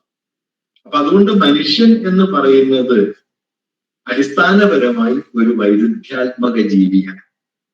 വശമെക്കാണല്ല. അപ്പൊ താൻ യഥാർത്ഥത്തിൽ നയിക്കുന്ന ജീവിതമാണ് മാനുഷികത. അതിൽ ബോധവും ഉൾപ്പെട്ടിരിക്കുന്നു. ബോധപൂർണമായിട്ടാണ് മനുഷ്യൻ തന്റെ യഥാർത്ഥ ജീവിതം നയിക്കുന്നത്. അതായത് താൻ വസ്തുക്കളെ അറിയുന്നുണ്ടെന്ന് പറയുന്നുണ്ട്. വശം പിടിക്കുക. നിങ്ങളൊരു കാര്യം അറിയുന്നു, അങ്ങനെ അറിയുന്നുണ്ട് എന്നും അറിയുന്നു. ഈ രണ്ടാമത്തെ അറിവാണ് ഇന്ദ്രിയ പ്രത്യക്ഷത്തിന് അപ്പുറത്തേക്ക് മാനുഷിക ധാരണയെ കൊണ്ടുപോകും. ഈ അറിയുന്നുണ്ട് എന്നുള്ള അറിയൽ, അതായത് സബോധവൃത്തിയാണ് മാനുഷികമായ പ്രവൃത്തി. ജന്തുവിന്റെ പ്രവൃത്തി എന്തല്ല? സബോധവൃത്തിയല്ല. പ്രവർത്തിക്കുന്നു എന്നുള്ള ബോധത്തോടെ പ്രവർത്തിക്കുക. മനുഷ്യൻ പ്രവർത്തിക്കുന്നു എന്നുള്ള ബോധത്തോടെയാണ് പ്രവർത്തിക്കുന്നത്. ആ പ്രവൃത്തിയുടെ ആധാരമായിരിക്കുന്നത് ഇതര മനുഷ്യരാണ്. അന്തിമമായിട്ടൊരു വാക്യം കൂടി മാർക്സിന്റെ വായിക്കാം. ഓരോ വ്യക്തിയിലും അന്തർഭവിച്ചിരിക്കുന്ന അമൂർത്തമായ ആശയമല്ല മാനുഷികത, മറിച്ച് എന്താണ്? യഥാർത്ഥത്തിൽ അത് സമൂഹ ബന്ധങ്ങളുടെ ആകത്തം. അല്ലാതെ ഓരോ വ്യക്തിയിലും മുൻകൂറായി നൽകപ്പെട്ട നിലയിൽ മാനുഷികത സന്നിഹിതമായിരിക്കുന്നു. ദൈവത്തിന്റെ ഓരോ ചെറിയ കണക്ക്. അതാണ് ആശയവാദം നൽകുന്ന ഒരു കാര്യം. ദൈവാംശങ്ങളാണ്, ദൈവാംശ സംഭവം എന്ന് പറയുന്നത്. ഒരാൾ അടുത്തിടയ്ക്ക് ദൈവം തന്നെയാന്ന് പറഞ്ഞു. അങ്ങനെ മറന്നുപോയിരുന്നു. തെരഞ്ഞെടുപ്പിന് മുമ്പായിരുന്നു. ദൈവാംശ സംഭവനാണെന്നല്ല, ദൈവം തന്നെ ഞാനായിട്ട് അവതരിച്ചതാണ്. അവർക്ക് തോന്നിയവര് തോർത്തിയില്ല. അപ്പൊ പക്ഷെ പരമ്പരാഗത പ്രത്യയശാസ്ത്രങ്ങളിൽ മനുഷ്യനെ കുറിച്ച് പറയും, പ്രാപഞ്ചികമായ ദൈവിക ചൈതന്യം അത് ചെറിയ ചെറിയ രൂപങ്ങളിൽ പ്രാതിഭാസികമായി വരുന്നതാണ് നമ്മളൊക്കെ എന്ന്. അപ്പൊ മാർക്സ് പറയുന്നത് മാനുഷികത എന്ന് പറയുന്നത് ഇങ്ങനെ അമൂർത്തമായ ഏതോ ഒരു മാനുഷിക സത്ത മനുഷ്യരിൽ ചെറിയ ചെറിയ കണങ്ങളായിട്ട് വരുന്നതല്ല മാനുഷികത, മറിച്ച് അത് സാമൂഹിക ബന്ധങ്ങളാണ് മനുഷ്യരുടെ മനുഷ്യൻ. ഇത് പറഞ്ഞ പോലെ ഭാഷയുണ്ട്, പ്രവൃത്തി കൊണ്ട്, ഇതര മനുഷ്യരുമായുള്ള അഭിമുഖീകരണം കൊണ്ട്, ലോകവുമായി നടത്തുന്ന ഇടപെടലുകളിലൂടെ അവരെ തന്നെ നിർമ്മിക്കുന്നു. നിങ്ങൾ എന്നെ പേര് വിളിക്കുന്നു, എനിക്ക് പേരുണ്ടാവും. ഞാൻ നിങ്ങളോട് സംസാരിക്കുന്നു, ക്ലാസ് എടുക്കുന്നു, അധ്യാപകനാണ്. പ്രസംഗിക്കുന്നു, പ്രഭാഷകനാണ്. ഈ ബന്ധത്തിലാണ്, മുൻകൂറല്ല. പക്ഷെ മനസ്സിലായില്ല. അപ്പൊ ഇങ്ങനെ ഓരോ വ്യക്തിയിലും അന്തർഭവിച്ചിരിക്കുന്ന അമൂർത്തമായ ആശയമല്ല മാനുഷികത, അത് സമൂഹ ബന്ധങ്ങളുടെ ആകർഷിക്കയാണ്. അപ്പൊ അങ്ങനെ വരുമ്പോ വ്യക്തിയും സമൂഹവും എന്ന ഒരു പുറമേക്ക് പരസ്പര വിരുദ്ധമായ എന്നാൽ വൈരുദ്ധ്യാത്മകമായ സംയോഗം. കാരണം വ്യക്തിയിൽ സാമൂഹികതയുണ്ട്, സമൂഹത്തിലാണ് വ്യക്തിപരത സാധ്യമാവുകയും ചെയ്യും. അതുപോലെ നമ്മൾ ആദ്യം പറഞ്ഞ മനുഷ്യാസ്തിത്വം എന്ന് പറയുന്നത് ഒരു ഭാഗത്ത് മാനുഷികമായ നിലനിൽപ്പായിരിക്കെ മറുഭാഗത്ത് അത് ബോധവുമാണ്, ബോധപൂർവമാണ്. അതുകൊണ്ട് ബോധം അസ്തിത്വം എന്നത് മനുഷ്യനെ സംബന്ധിച്ച് രണ്ട് കാര്യങ്ങളാണെങ്കിലും രണ്ടല്ല. പക്ഷെ മനസ്സിലായി, ബോധം അസ്തിത്വം. രണ്ടാമത് ഞാൻ പറഞ്ഞത് വ്യക്തിയും സമൂഹവും. ഇനി മൂന്നാമതൊരു ഘടകത്തിലേക്ക് കടന്നാൽ സവിശേഷതകളും സാമാന്യതകളും, uniqueness and generality. Unique and general. ഓരോ മനുഷ്യനെയും നോക്കിക്കഴിഞ്ഞാൽ എന്താണ്, അയാളെപ്പോലെ വേറൊരാളില്ല. അപ്പൊ പ്രകൃതിയുടെ അടിസ്ഥാന സ്വഭാവം തന്നെ വ്യത്യസ്തതയാണ്. വ്യക്തമാണല്ലോ. നിങ്ങളൊരു മരത്തിലെ 100 ഇല നോക്കിയാൽ ഒരില പോലും മറ്റൊരിലയുടെ അതേപടിയുള്ള ആവർത്തനം. നമുക്ക് എളുപ്പം മനസ്സിലാവുന്നത് നമ്മുടെ കൈമുദ്ര. ഒരാളുടെ കൈമുദ്ര പോലും മറ്റൊരാളുടെ കൈമുദ്രയുടെ പക്ഷെ വ്യത്യാസം രൂപത്തിലുണ്ട്. നിങ്ങൾ ശബ്ദമൊക്കെ നിങ്ങൾ കേട്ടുക, ശബ്ദങ്ങളും വ്യത്യസ്തമാണ്. എത്ര ആളുകളായിട്ട് സംസാരിച്ചിട്ടുണ്ടോ അത്രയും തരം ശബ്ദങ്ങൾ. അതൊരു അത്ഭുതകരമായ കാര്യമാണ്. മാനസികതയുടെ അടിസ്ഥാന സ്വഭാവം. അതുകൊണ്ടാണ് ഫോൺ വിളിക്കുമ്പോൾ തന്നെ നമുക്ക് മനസ്സിലാവില്ല. ഒരേ ശബ്ദമാണെങ്കിൽ മനസ്സിലാവില്ല, എല്ലാം മാറിക്കും, കുഴമർത്തി പോകും. കൃത്യത്താകെ പ്രശ്നം. അടുത്ത് നമുക്ക് അറിയാം ഇവിടെ എന്ത് പറയണം, അവിടെ എന്ത് പറയണം. ഓരോ സ്ഥലത്ത് ചിലപ്പോൾ മാറിക്കും. പ്രകൃതിയുടെ അടിസ്ഥാന സ്വഭാവം വ്യത്യസ്തതയാണ്. എന്ന് പറഞ്ഞാൽ ഓരോ വ്യക്തിയും യുണീക്കാണ്, അനന്യമാണ്. പക്ഷെ ഈ അനന്യത അതിൽ തന്നെ പൂർത്തിയായാൽ അനന്യമായ വ്യക്തികളുടെ ാണല്ലോ. അതുകൊണ്ട് മനുഷ്യൻ എന്ത് ചെയ്യുന്നു, ഓരോ മനുഷ്യനും ഒരു അനന്യ യാഥാർത്ഥ്യമായിരിക്കെ തന്നെ ഈ അനന്യതയിൽ അടിയുറച്ചുകൊണ്ട് സാർവത്രികതയിലേക്ക് നീങ്ങും. അനന്യതയിൽ തന്നെ സാർവത്രികതയുണ്ട്. ഞാനായിരുന്നു കൊണ്ട് തന്നെ ഞാനല്ലാത്തതിലേക്ക് സംക്രമിക്കും. എന്റെ അനന്യതയെ നിലനിർത്തിക്കൊണ്ട് തന്നെ, എന്റെ അനന്യതയിൽ മാത്രമാണ് ഞാൻ ജീവിക്കുന്നതെങ്കിൽ അത് അത്യന്തം കേവലമായ ഒരു വ്യക്തിവാദമാണ്. മനുഷ്യർ ജീവിക്കുന്ന അങ്ങനെയല്ല. മനുഷ്യര് തങ്ങളുടെ ജീവിതത്തിന്റെ എല്ലാ പ്രതലങ്ങളിലും തങ്ങൾക്കപ്പുറത്തേക്ക് നിരന്തരം പോകുന്നുണ്ട്. സ്നേഹം, വാത്സല്യം, പല രൂപങ്ങളിൽ മനുഷ്യർ തങ്ങളല്ലാത്തതിലേക്ക് തങ്ങളെ വിക്ഷേപിച്ചുകൊണ്ടിരിക്കുന്നുണ്ട്. ഞാൻ തുടക്കത്തിൽ പറഞ്ഞില്ല, മനുഷ്യൻ ഒരു വസ്തുവല്ല, സുനിശ്ചിത വസ്തുവല്ല. അമ്മ കുഞ്ഞും കൂടിയാണ്. താനല്ലാത്തതിലേക്ക് തന്നെ അഴിക്കുന്നുണ്ട്, ലോകത്തോളം അഴിക്കുന്നുണ്ട്. അതിന്റെ അറ്റത്തെത്തുമ്പോ താനല്ലാത്തതൊന്നും ഇല്ല എന്നുള്ളതാണ്. രമണ മഹർഷിയുടെ ഒരു ഉത്തരവാണ്. രമണ മഹർഷിയോട് ചോദിച്ചു, how do you treat others? സ്വാമി പറഞ്ഞു, ദെയർ ഈസ് നോ അതർ. അതൊരു മാരകവാക്യാണ്. അത്ര ലഘുവാണ്, പക്ഷെ അത്ര ഭീകരാണ്. ഇതാണ് വേണമെങ്കിൽ communist utopia. There is no other. ആത്മം തന്നെ അപരൻ. ആത്മാപര ഭേദങ്ങൾ അവസാനിക്കുന്നു. ആത്മത്തിൽ അപരവും അപരത്തിൽ ആത്മവും സമ്പൂർണമായി ഐക്യപ്പെടുമ്പോ ഒരാദർശ ലോകം പറന്നു എന്ന് വേണമെങ്കിൽ പറയാം. മാർക്സ് അതിനെ കമ്മ്യൂണിസ്റ്റ് സമുദായം എന്ന് വേണമെങ്കിൽ വിളിച്ചു. അപ്പോ ഞാൻ പറഞ്ഞത് എന്താണെന്ന് വെച്ച് കഴിഞ്ഞാൽ, അനന്യതയിൽ തന്നെ എല്ലാവരും അടിയുറച്ചാൽ സാമൂഹികത സാധ്യമല്ല, സാർവത്രികത സാധ്യമല്ല. അത് മാനുഷികതയുടെ നിരാസാണ്. നിങ്ങൾ നിങ്ങളുടേത് മാത്രമായ ഒന്നിൽ ഉറയ്ക്കുന്നതോടെ മാനുഷികതയുടെ നിരാസാണ്. കാരണം മാനുഷികത നിലവിൽ വരുന്നത് തന്നെ സാമൂഹികത. അപ്പോ അനന്യതയിൽ നിലയുറപ്പിച്ചുകൊണ്ട് തന്നെ സാർവത്രികതയിലേക്ക് കടക്കണം. അനന്യതയിൽ നിന്ന് സാർവത്രികതയിലേക്ക് കടക്കാനുള്ള മനുഷ്യന്റെ കയ്യിൽ ഉപാധിയാണ് ബോധവും പ്രവൃത്തിയും. ബോധവും പ്രവൃത്തിയും കൊണ്ട് മനുഷ്യനെന്ത് ചെയ്യും? അനന്യതയ്ക്ക് അപ്പുറത്തേക്ക് താൻ കൂടി ഉൾപ്പെടുന്ന ഒരു സാമൂഹികതയിലേക്ക്, സാർവത്രികതയിലേക്ക് ചുവടുവയ്ക്കും. സാർവത്രികതയെ നിങ്ങൾക്ക് പല പേരില് വിളിക്കാം. മാർത്താനെ വിളിച്ചത് ക്യാമറയുടെ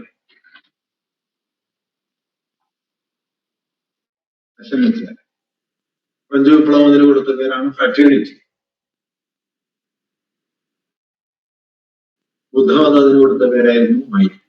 ഇതൊന്നും പരസ്പര മുൻനിലകളിൽ വ്യത്യാസമുണ്ട്. പക്ഷെ അതിന്റെ കാതലിക, തന്റെ അനന്യതയെ, ആ അനന്യതയെ റദ്ദാക്കിയിട്ടല്ല, ആ അനന്യതയിൽ നിലനിന്നുകൊണ്ട് തന്നെ അതിനപ്പുറത്തേക്ക് അധ്വാനത്തിലൂടെയും പ്രവൃത്തിയിലൂടെയും അതിൽ നിന്ന് അതിനപ്പുറത്തേക്ക് കടക്കുന്നു.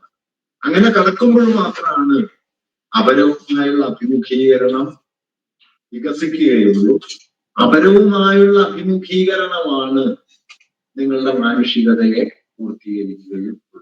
അപ്പൊ മാനുഷികത എന്നത് ഒരേ സമയം രണ്ട് പ്രതലങ്ങളെ ഉൾക്കൊള്ളുന്നു. ഒന്ന് അത് അനന്യതയെ ഉൾക്കൊള്ളുന്നു, മറ്റൊന്ന് അത് സാർവത്രികതയെയും ഉൾക്കൊള്ളുന്നു. ഇതില് രണ്ട് അപകട സാധ്യതകളുണ്ട്. ഒന്ന് അനന്യതയിൽ അടയിരിക്കാം, അവനവന്റെ അനന്യതയിൽ.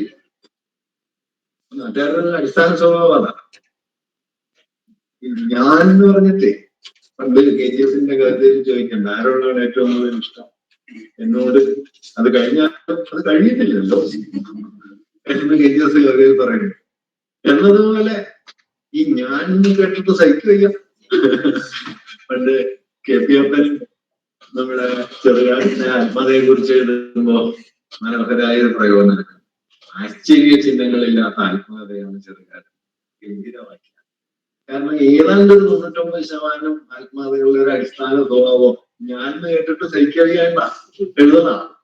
എന്തൊരു വലിപ്പാണ് എനിക്ക് എന്നോർത്തിങ്ങനെ എഴുതി മുല്ലശ്ശേരി ആത്മകഥയുടെ പേര് കിട്ടുന്നില്ല, കൊഴിഞ്ഞയില്ല. ഞാൻ ബാക്കിയൊക്കെ ചെയ്ത് കേസ് കൊഴിഞ്ഞു പോകുന്നില്ല, ഞാൻ നിൽക്കുന്നതാണ്. അപ്പോഴാണ് ഈ ആശ്ചര്യചിഹ്നങ്ങൾ ഇല്ലാത്ത തിക്കോടിയുടെ ആത്മകഥ നിലയ്ക്ക് നല്ലത്.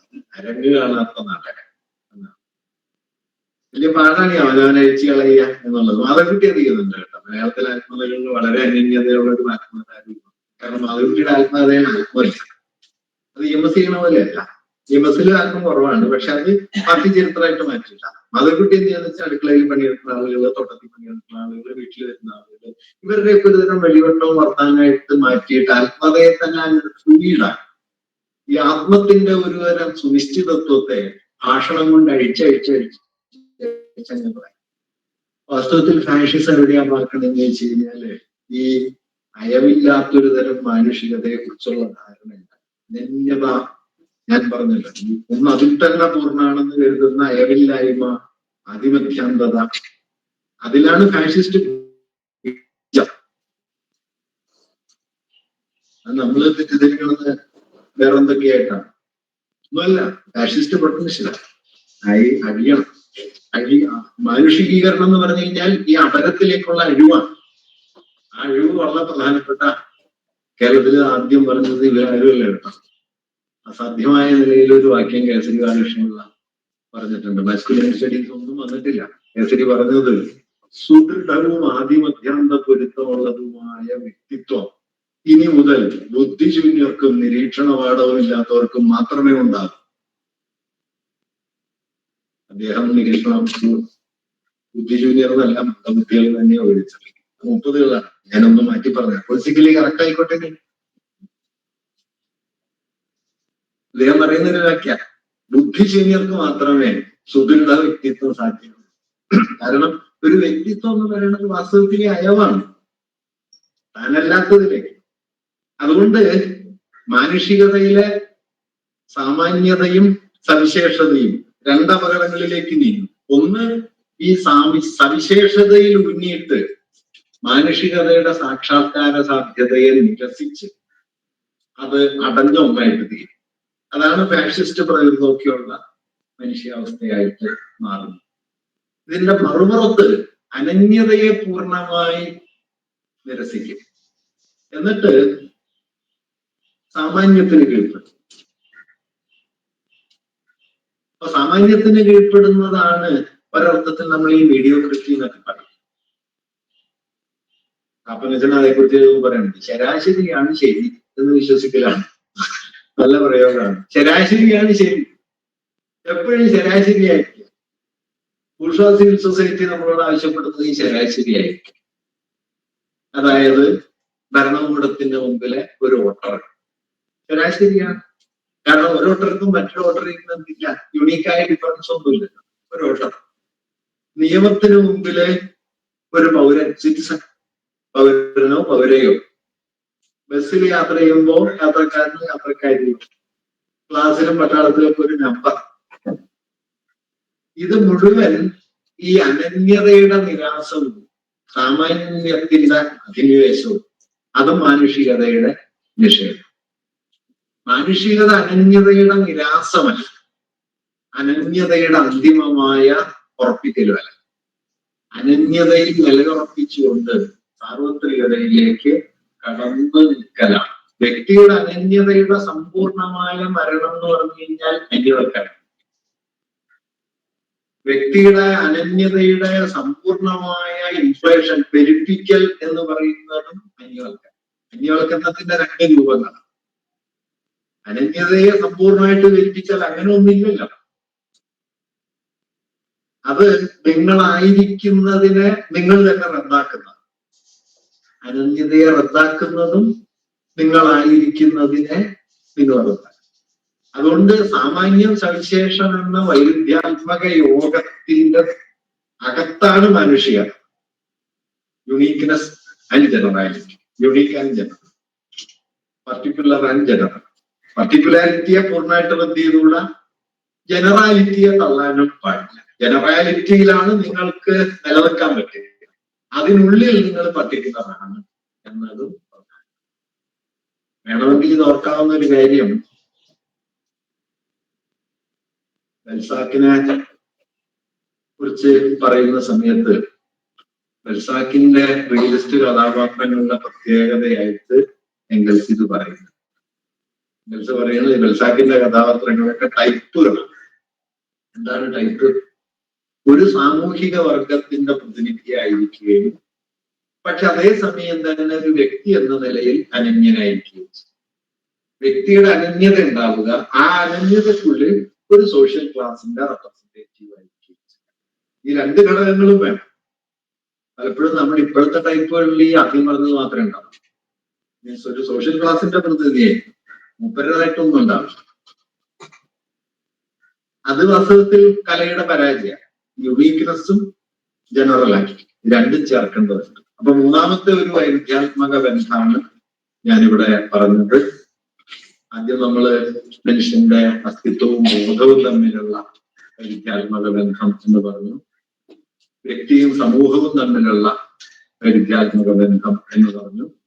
മൂന്നാമത്തതായിട്ട് സാമാന്യവും സവിശേഷവും തമ്മിലുള്ള വൈരുദ്ധ്യാത്മക ബന്ധം. ഇനി നാലാമത്തത് പ്രകൃതിയും മനുഷ്യനും തമ്മിലുള്ള വൈരുദ്ധ്യാത്മക. അത് കുറച്ചുകൂടി എളുപ്പമാണെന്ന് എനിക്ക് തോന്നുന്നു. ഞാനിപ്പോ പറഞ്ഞ കൂട്ടത്തിൽ പലവട്ടം അതിന്റെ വിശദാംശങ്ങൾ പറഞ്ഞു. Nature is the inorganic body of the human being. മനുഷ്യന്റെ ജൈവ ശരീരമാണ് പ്രകൃതി. വ്യക്തമാണല്ലോ. ഇപ്പോ മാനുഷികതയെ മനുഷ്യന് അനുഭവിക്കാൻ കഴിയണമെങ്കിൽ പ്രകൃതി വേണം. പുറത്ത് വർണ്ണഭേദങ്ങളില്ലെങ്കിൽ നിങ്ങൾക്ക് കാഴ്ചയില്ല,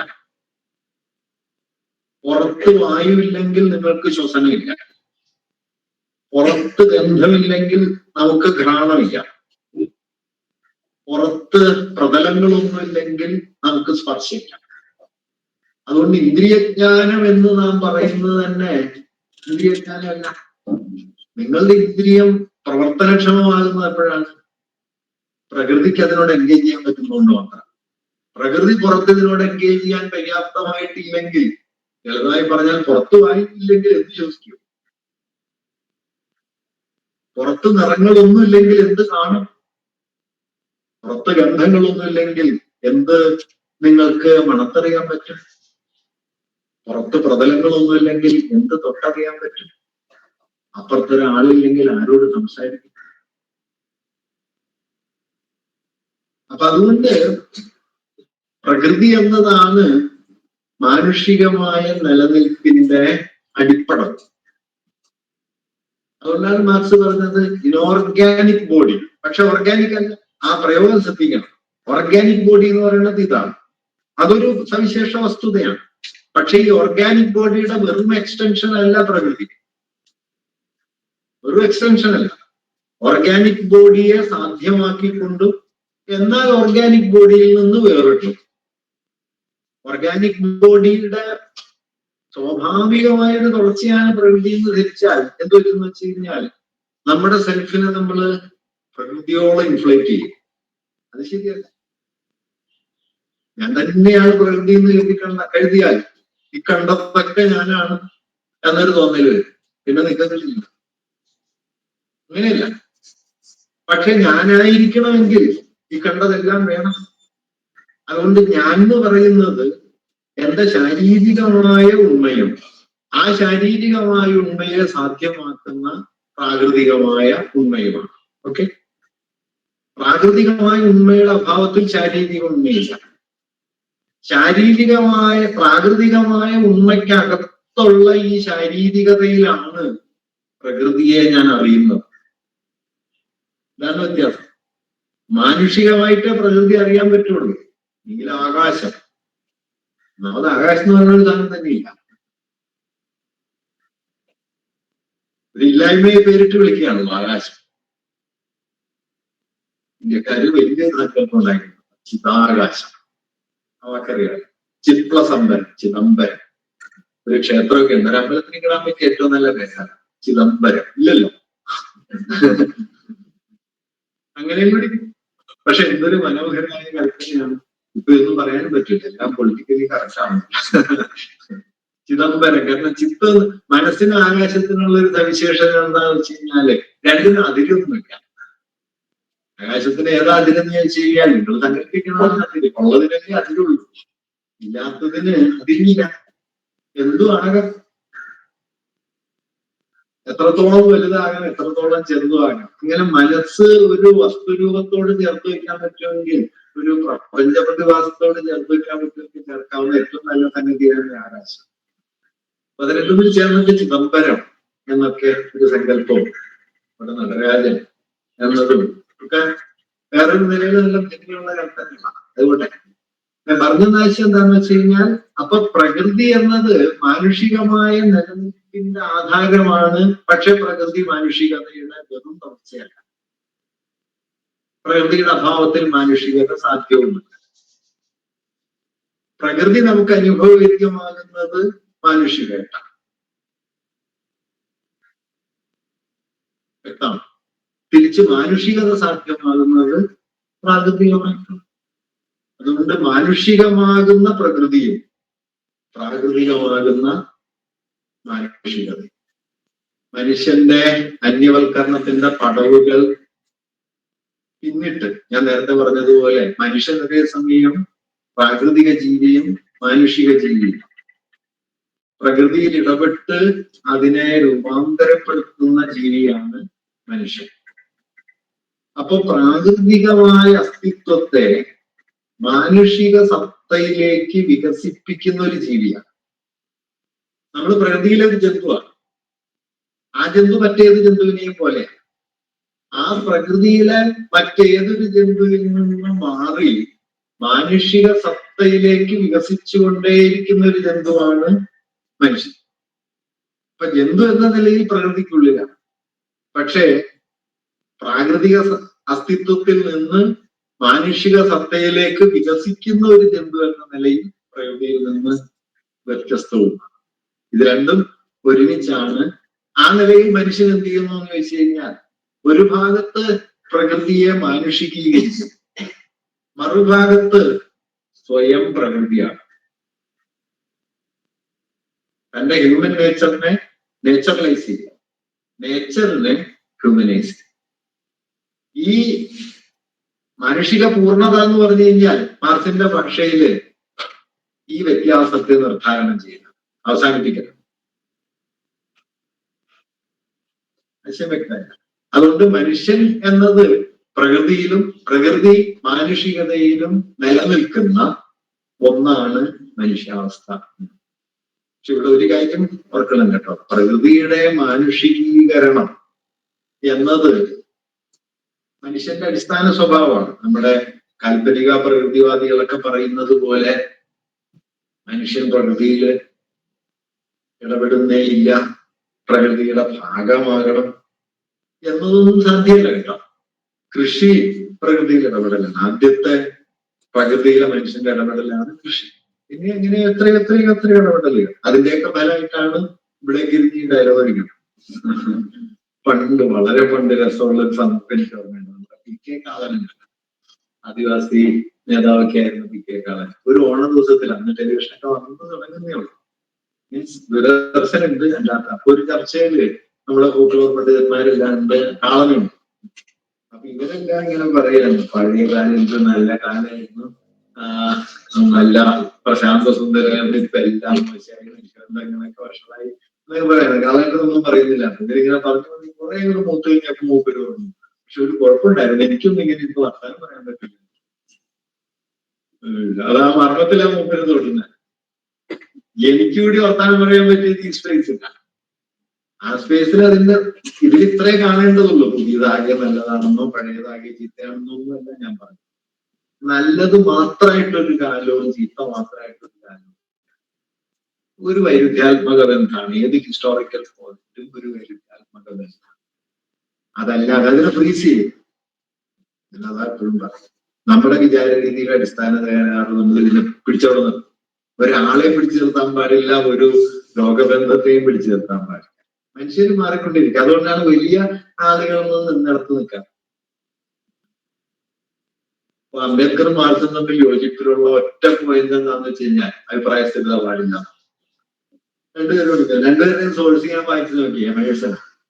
എമേഴ്സൺ ഉണ്ടല്ലോ, അമേരിക്കൻ കവിയായിട്ടുള്ള എമേഴ്സന്റെ ഒരു പ്രയോഗമുണ്ട്, ഹോബ്ഗോബ്ലിൻ ഓഫ് കൺസിസ്റ്റൻസി, അഭിപ്രായ സ്ഥിരതയുടെ ദുർഭൂതം എന്നൊരു പ്രയോഗം മൂപ്പര് നടത്തിയിട്ടുണ്ട്. അതിനെ പിൻപറ്റിക്കൊണ്ട് അംബേദ്കർ പറയുന്നുണ്ട്, അഭിപ്രായ സ്ഥിരത ഒരു കഴുതയുടെ ഗുണമാണെന്ന് എമേഴ്സൺ പറയുന്നുണ്ട്. ഞാൻ സ്വയം ഒരു കഴുതയാവാൻ ഉദ്ദേശിച്ചിട്ടില്ല. 1935 മറ്റു എഴുതിയ ലേഖനത്തിൽ പറയുന്നുണ്ട്, Emerson says that consistency is the work of a donkey. ഗാന്ധിവിന് അത്രയും പരുഷമായ ഭാഷയിലൊന്നും പറയുന്നില്ല, പക്ഷെ ഇത് തന്നെ പറയുന്നുണ്ട്, I make no hobgoblin of consistency, അഭിപ്രായ സ്ഥിരതയുടെ ദുർഭൂതം ഞാൻ കൊണ്ടുനടക്കുന്നില്ല. പിന്നെ അദ്ദേഹം പറയുന്നത്, if I am true to myself from moment to moment, I do not mind the inconsistencies that may fall upon me. ഞാൻ എന്നോട് സത്യസന്ധനാണെങ്കിൽ പിന്നെ വരുന്ന അഭിപ്രായ സ്ഥിരതയെ കുറിച്ചൊന്നും എനിക്ക് വലിയ വ്യാകുലതയും ഇല്ല. ഇതെന്തുകൊണ്ടാന്ന് വെച്ച് കഴിഞ്ഞാൽ, നിങ്ങൾ റിയാലിറ്റിയെ കൺഫ്രണ്ട് ചെയ്യുന്ന സമയത്ത് നിങ്ങൾക്ക് നിങ്ങളെ അഴിക്കേണ്ടി വരും. ആയിരിക്കുന്നതിൽ നിന്ന് ആയിത്തീരുന്നതിൽ, ആ പ്രോസസ്സാണ് സ്വാതന്ത്ര്യം.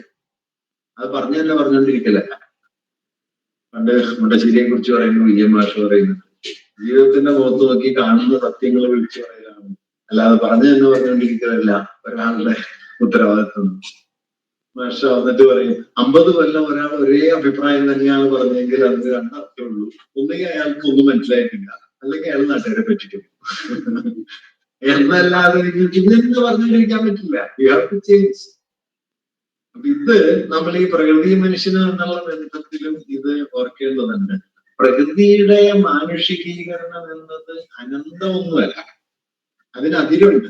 ആ അതിർത്തി എന്താണെന്ന് വെച്ച് കഴിഞ്ഞാൽ പ്രകൃതിയുടെ സഹജക്രമത്തെ പൊട്ടിക്കാം, പ്രകൃതിയെ മാനുഷികീകരിക്കാം. എത്രത്തോളം പ്രകൃതിയിൽ ഉള്ള അതിന്റെ അടിസ്ഥാന ഘടനയെ തകർക്കാതെ, അടിസ്ഥാന ഘടന തകർന്നാൽ നിങ്ങൾ തകരും. അല്ലാതെ പ്രകൃതിയുടെ അടിസ്ഥാന ഘടന തകർന്നിട്ട് നിങ്ങളിപ്പോൾ അത് കണ്ടു നിൽക്കൊന്നുമില്ല, നിങ്ങൾ അതിന്റെ ഭാഗമായി തകരുക തന്നെയാണ്. ഇതാണ് മാർക്സ് ഒക്കെ പറയുന്നത്. മാർക്സ് മൂലധനത്തിലാണ് മുതലാളിത്ത കൃഷിയെ കുറിച്ച് പറയുമ്പോൾ മനോഹരമായി പറയുന്ന ഒരു വാക്യം എന്ന് വെച്ചാൽ, മുതലാളിത്ത കൃഷി എല്ലാ തൊഴിലാളിയുടെ അധ്വാനത്തെ എന്ന പോലെ എല്ലാ വിഭവങ്ങളുടെയും സ്രോതസ്സായ പ്രകൃതിയെയും അടിതുറന്നില്ലാതാക്കും. അവിടെ മാർക്സ് ഉപയോഗിക്കുന്നത് എല്ലാ വിഭവങ്ങളുടെയും സ്രോതസ് എന്നത് പ്രകൃതിയാണ്. ഇത് ഏറ്റവും അവസാനത്തെ അദ്ദേഹത്തിന്റെ രചന ക്രിട്ടിക് ഓഫ് ഗോധ പ്രോഗ്രാം എന്ന് പറയുന്നത് ഗോധ പരിപാടിയുടെ ഒരു ഭാഷ. ജർമ്മൻ സോഷ്യൽ ഡെമോക്രാറ്റിക് പാർട്ടിയുടെ 2 വിഭാഗങ്ങൾ. അവ ഒരുമിച്ച് ചേർന്ന് ഒറ്റ പാർട്ടിയായി പ്രവർത്തിക്കാൻ തീരുമാനിച്ചപ്പോൾ അതിനുവേണ്ടി എഴുതി തയ്യാറാക്കിയ ഒരു പരിപാടിയാണ് ബോധ പ്രോഗ്രാം. ബോധ എന്നുള്ള സ്ഥലത്താണ് ചേർന്നതാണ് ബോധ പ്രോഗ്രാം. അത് ആ പാർട്ടി അംഗീകരിച്ചതിന് ശേഷം ആ പാർട്ടി പ്രോഗ്രാമിനെ കുറിച്ച് മാർക്സ് ഒരു ക്രിറ്റിസിസം എഴുതി. ആ ക്രിറ്റിസിസം മാർക്സിന്റെ കാലത്ത് മാർക്സ് പബ്ലിഷ് ചെയ്തില്ല. കാരണം അത് പാർട്ടിക്ക് ദോഷകരമാകും എന്നുകൊണ്ട് മാർക്സ് കാലം പിടിച്ചു വെക്കാൻ. അത് മാത്രമൊന്നല്ല ഈ പണി ചെയ്യണം, അതേ പിടിച്ചു വെക്കണം. തെളിവ് കൂടിയാണ്. മാർക്സ് പബ്ലിഷ് ചെയ്തില്ല. പക്ഷെ പിന്നീട് അത് പബ്ലിഷ് ചെയ്തു. അപ്പൊ അതില് മാർക്സ് പറയുന്ന ഒരു കാര്യം, ആ പ്രോഗ്രാമിനോടുള്ള മാർക്സിന്റെ പല വിമർശനങ്ങളിൽ ഒരു വിമർശനം എന്താന്ന് വെച്ച് കഴിഞ്ഞാൽ മാർക്സ് പറയുന്നത് അധ്വാനത്തിന് അതിഭൗതിക മൂല്യം കൊടുക്കുന്നു. ബോധ പ്രോഗ്രാമില് എസാൽ എന്ന് പറയുന്ന ഒരാളാണ്, ജർമ്മൻ പാർട്ടിയുടെ നേതാവാണ്. എസാൽ തയ്യാറാക്കിയ പ്രോഗ്രാമിന്റെ പരിമിതി എല്ലാ സമ്പത്തിന്റെയും പ്രഭവം, സ്രോതസ് അധ്വാനമാണെന്ന് എസാൽ കരുതി. മാർക്സ് പറഞ്ഞത് തെറ്റാണ്. അധ്വാനമടക്കം എല്ലാ സമ്പത്തിന്റെയും സ്രോതസ് പ്രകൃതിയാണ്. അതുകൊണ്ട് പ്രകൃതി എന്ന ഘടകത്തെ ഒഴിവാക്കിയിട്ട് അധ്വാനത്തെ മാത്രം എടുക്കുന്നത് അധ്വാനത്തെ അതിഭൗതികവൽക്കരിക്കുന്നു. ആകാശത്ത് പൊട്ടി വീഴുന്ന എന്തോ ഒന്നായിട്ട് അധ്വാനത്തെ കാണില്ല. മെറ്റാഫിസിക്കലാണ്. അങ്ങനെ മെറ്റാഫിസിക്കൽ എൻറ്റിറ്റി അല്ല labour. Labour is within nature. ഇത് മാർക്സ് ക്ലിയർ കട്ടായി പറയുന്നത്. അതായത് അധ്വാനത്തിന്റെ റദ്ദാക്കൽ കൂടിയാണ് പ്രകൃതി റദ്ദാക്കൽ. മുതലാളിത്ത കൃഷി അധ്വാനത്തെ തുറന്നെടുക്കുന്നു, ചൂഷണം ചെയ്യുന്നു, പ്രകൃതിയെ ചൂഷണം. എംഗൽസ് ഡയലക്റ്റിക്സ് ഓഫ് നേച്ചറിൽ ഈ കാര്യം വേറൊരു നിലയിൽ പറഞ്ഞിട്ടുള്ളത് ഇങ്ങനെയാണ്: നിങ്ങൾ പ്രകൃതിയിൽ നടത്തുന്ന ഇടപെടലിന്റെ ഒന്നാമത്തെ ഫലം നിങ്ങൾക്ക് തിരിച്ചറിയാൻ കഴിയുമെങ്കിലും, അത് നേട്ടങ്ങൾ നൽകുമെങ്കിലും, രണ്ടാമത്തെയും മൂന്നാമത്തെ ഫലങ്ങൾ നിങ്ങൾക്ക് തിരിച്ചറിയാൻ കഴിയാത്തതും ഒന്നാമത്തേതിന്റെ നേട്ടങ്ങളെ എന്നേക്കുമായി തട്ടിക്കിഴിക്കാൻ പോകുന്നതുമായിരിക്കും. നമ്മള് പ്രകൃതിയിൽ ഇടപെടുമ്പോ പ്രകൃതിയുടെ അടിസ്ഥാന ഘടനയെ ലംഘിക്കാൻ കഴിഞ്ഞാൽ പിന്നെ മാനുഷികീകരണമല്ല നടക്കുക, സമ്പൂർണ്ണ നാശം. മനസ്സിലായില്ല? നാച്ചുറൽ സ്ട്രക്ചർ എന്ന് പറയുന്ന ഒന്നുണ്ട്. അത് നിങ്ങൾ ബ്രേക്ക് ചെയ്ത് കഴിഞ്ഞാൽ പിന്നെ ഹ്യൂമനൈസേഷൻ ഓഫ് ദ നേച്ചർ അല്ല, ടോട്ടൽ ഡിസ്ട്രക്ഷൻ ഓഫ് നേച്ചർ ആണ്. Total destruction of the nature എന്ന് പറയുന്നത് ഹ്യൂമൻ ഡിസ്ട്രക്ഷൻ കൂടി. പ്രകൃതി മാത്രമായിട്ട് നശിക്കില്ല, നിങ്ങൾ കൂടി നശിക്കും. ഇത് അതുകൊണ്ട് ഒന്നാമത്തെ ഫലമേ നമുക്ക് പ്രതീക്ഷിക്കാൻ പറ്റും. ഇംഗ്ലീഷിന്റെ ഗംഭീരമായ വാക്യമുണ്ട്: അന്യഗ്രഹം കീഴടക്കിയ ജേതാവിനെ പോലെ പ്രകൃതിയെ കീഴടക്കിയെന്ന മനുഷ്യക്കരുത്. അന്യഗ്രഹമല്ല, നിങ്ങളുകൂടിയാണ്. മജ്ജയും മാംസവും രക്തവും സത്തയുമായി മനുഷ്യൻ പ്രകൃതി തന്നെയാണ്. ഇംഗ്ലീഷിന്റെ വാക്യം. അതുകൊണ്ട് പ്രകൃതിക്ക് ഉള്ളിലുമാണ് പ്രകൃതിയിൽ ഇടപെടുന്നതാണ്. ഈ ഉള്ളിലായിരിക്കുന്നതുകൊണ്ടാണ് ഇടപെടുന്നത്. അതുകൊണ്ട് ഇടപെടലിനെ നിർണയിക്കുന്ന ഒരു ഘടകമാണ് ഉള്ളിലായിരിക്കുന്നത്. ഉള്ളിലായിരിക്കാവുന്നിടത്തോളമേ ഇടപെടാവൂ, പിന്നെ ഇടപെടേണ്ടി വരില്ല. ഇത് മാനുഷികതയുടെ ഒരു സ്വഭാവം. മാർക്സ് ക്യാപിറ്റലിൽ അതിനെ മാക്സിമം അദ്ദേഹത്തിന്റെ മനോഹരമായ ഭാഷയിൽ പറയുന്നുണ്ട്: ഒരു കൂട്ടം ആളുകളോ ഒരു സമൂഹമോ ഒരു രാഷ്ട്രമോ മനുഷ്യവംശം അപ്പാടെ തന്നെയോ ഭൂമിയുടെ ഉടമാവകാശികളല്ല.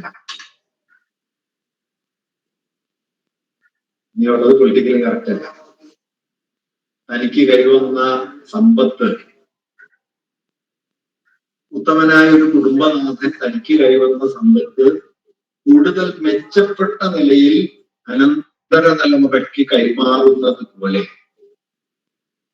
ലഭ്യമായ പ്രകൃതിയെ കൂടുതൽ മികവുറ്റതാക്കി വരും തലമുറയ്ക്ക് നൽകാനേ നമുക്ക് അവകാശം. അവിടെ കുടുംബനാഥൻ എന്നൊക്കെ ഉള്ളത് കുറച്ച് കുഴപ്പമില്ല.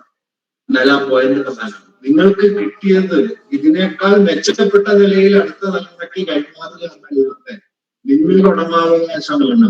അത് ഒരു ഗ്രൂപ്പൊന്നുമല്ല, മനുഷ്യവംശം അപ്പാടെ പ്രകൃതിയോടമല്ല. കാരണം ഈ ഉടമാവകാശം വന്നാൽ പിന്നെ നിങ്ങൾക്ക് ഉപയോഗിക്കാം. മാർക്സ് അങ്ങനെ എഴുതിയിട്ടില്ല, ഇംഗ്ലീഷ് അങ്ങനെ എഴുതിയിട്ടില്ല. പക്ഷേ കാൽപ്പനിക പരിസ്ഥിതിവാദികൾ ചെയ്യുന്നത് പോലെ നമ്മളെ ഹെൻറി തോറോ പോയി ഉള്ളിലൊക്കെ കെട്ടിപ്പോഴൊക്കെ നീന്തുന്നില്ല. അയാളൊക്കെ ചെയ്യാൻ പറ്റില്ല. എല്ലാ മനുഷ്യരും അങ്ങനെ ചെയ്തിരുന്നെങ്കിൽ നമ്മൾ ഉണ്ടാവില്ല. അതുകൊണ്ട് അതെല്ലാം ഒറ്റ തിരിഞ്ഞ അപവാദങ്ങളായിട്ട് നിൽക്കുക. അതൊരു കുറ്റവുമല്ല. ഇപ്പൊ ചേർന്നാലുള്ള ഒരു രസം ഉണ്ടാകുന്നു. അങ്ങനെ ഒരു കാണുന്നില്ല. അപ്പോ പ്രകൃതിയിലും മനുഷ്യനും എന്ന ബന്ധം ഞാൻ നേരത്തെ പറഞ്ഞതുപോലെ മാനുഷികവുമാണ് പ്രാകൃതികവും. പ്രകൃതിയെ മാനുഷികീകരിക്കുന്നു, മാനുഷികതയെ പ്രകൃതിവൽക്കരിക്കുന്നു. ഈ നിരന്തരമായ പ്രക്രിയയുടെ അന്തിമഘട്ടത്തിൽ പ്രകൃതിയുടെ സമ്പൂർണ്ണ സാക്ഷാത്കാരമായി മനുഷ്യനും മാനുഷികതയുടെ സമ്പൂർണ്ണ ആവിഷ്കാരം ഈ ദ്വന്ദ്വ വൈരുദ്ധ്യം പരിഹരിക്കും എന്നതാണ് ഇതാണ് നാലാമത്തെ ഒരു വൈരുദ്ധ്യാത്മക ബന്ധം മനുഷ്യാവസ്ഥ. 5ഉം 6ഉം തന്നെയാണ് എളുപ്പമാണ്. 5ാമത്തേത് വ്യക്തികളും ഘടനകളും. അത് നമ്മൾ നാളത്തെ ക്ലാസ്സിൽ കുറെ കൂടി വിസ്തരിച്ച് പറയും. ഈ ഘടന എന്നതിന്റെ പരിവർത്തനമാണ് ചരിത്രം. വ്യക്തികൾ മനുഷ്യരെന്ത് ചെയ്യുന്നു? തന്റെ പ്രവൃത്തിയിലൂടെ ഇതര മനുഷ്യരോടും പ്രകൃതിയോടും ബന്ധപ്പെടുന്നു. അതിൽ പുതിയ ഉൽപ്പന്നങ്ങൾ ഉണ്ടാക്കുന്നു, പ്രകൃതിയെ മാറ്റി തീർക്കുന്നു. ഈ പ്രക്രിയ ഒരു ഘട്ടം കഴിയുമ്പോൾ, അതായത് മനുഷ്യർ പ്രകൃതിയോടും ഇതര മനുഷ്യരോടും നടത്തുന്ന ഇടപെടലുകൾക്ക് ഒരു ഘട്ടം കഴിയുമ്പോൾ ഒരു നിശ്ചിത രൂപം വരും, ഒരു പാറ്റേൺ വരും. ഈ പാറ്റേൺ ആണ് ജനറലി സ്ട്രക്ചർ എന്ന്. മനസ്സിലായോ? അപ്പൊ മാനുഷികമായ പ്രവൃത്തികളുടെ ഒരു നിയതക്രമം, അതിനുണ്ടാകുന്ന ഘടനാപരമായ സ്വഭാവം. ഘടനാപരമായ സ്വഭാവം വന്നാൽ ഒരു ഘട്ടം കഴിയുമ്പോൾ മാനുഷിക പ്രവൃത്തികളെ ചിട്ടപ്പെടുത്തുന്നതിന് പകരം മാനുഷിക പ്രവൃത്തികളെ നിയന്ത്രിക്കുന്ന ഒന്നായിട്ട് മനുഷ്യൻ പ്രവർത്തിച്ചുണ്ടാക്കുന്നതാണ് സ്ട്രക്ചർ. പക്ഷെ കുറച്ച് കഴിയുമ്പോൾ സ്ട്രക്ചർ മനുഷ്യനെ വിഴുങ്ങാൻ തുടങ്ങും. അതോടെ സ്ട്രക്ചറും മനുഷ്യനും തമ്മിലുള്ള, അതുകൊണ്ട് നമ്മുടെ എല്ലാ ആക്ഷൻസും സ്ട്രക്ചറല്ല. ഇപ്പൊ ഞാനിവിടെ നിന്ന് സംസാരിക്കുന്ന ഒരു സ്ട്രക്ചറൽ പൊസിഷന്റെ ഭാഗമായിട്ടാണ്. ക്ലാസ് മുറി, അധ്യാപനം തുടങ്ങിയ പലതരത്തിലുള്ള സ്ട്രക്ചറൽ കോമ്പോസിഷൻസിന്റെ അകത്താണ് നമ്മൾ ഇരിക്കുന്നത്. നമ്മുടെ മിക്കവാറും എല്ലാ തരത്തിലുള്ള പ്രവൃത്തികളിലും സ്ട്രക്ചറൽ എന്ന് വിളിക്കാവുന്ന ഒരു അംശമുണ്ട്. കുടുംബമാകട്ടെ, അല്ലെങ്കിൽ ആരാധനയാകട്ടെ, മറ്റെന്തും ആകട്ടെ, സ്ട്രക്ചറലാണ് അത് എന്ന് ചിലപ്പോ അതിലേർപ്പെടുന്ന ആൾക്ക് മനസ്സിലാവണമെന്നൊന്നുമില്ല. ഏത് പ്രവൃത്തിയിലും ഘടനാപരമായി കൂടിയാണ് അർത്ഥം ഉണ്ടാവുന്നത്. ഞാൻ എളുപ്പം മനസ്സിലാവേണ്ട ഉദാഹരണം പറയാം. പക്ഷെ അതിനെ പ്രദർശിക്കും എന്ത് ചെയ്യുന്നു? കാരണം അമ്പലത്തിൽ ചെന്നിട്ട് ഒരാൾ ഇങ്ങനെ ഉരുളുന്നു. ഇത് ഉരുളലാണല്ലോ എന്ന് ആർക്കും തോന്നുന്നില്ല. വാസ്തവത്തിൽ ഫിസിക്കൽ ആക്ടിവിറ്റി ഉരുളലാണ്. പക്ഷെ കാണുന്നവർക്ക് മോശം. അതെന്തുകൊണ്ടാന്ന് വെച്ച് കഴിഞ്ഞാൽ ഈ ആക്ടിവിറ്റിയിലല്ല നമ്മൾ കാണുന്നത്. ഈ ആക്ടിവിറ്റിയെ അത് ഉൾപ്പെട്ടിരിക്കുന്ന വലിയൊരു ഘടനാപരമായ സംവിധാനത്തിനകത്താണ് നമ്മൾ കാണുന്നത്.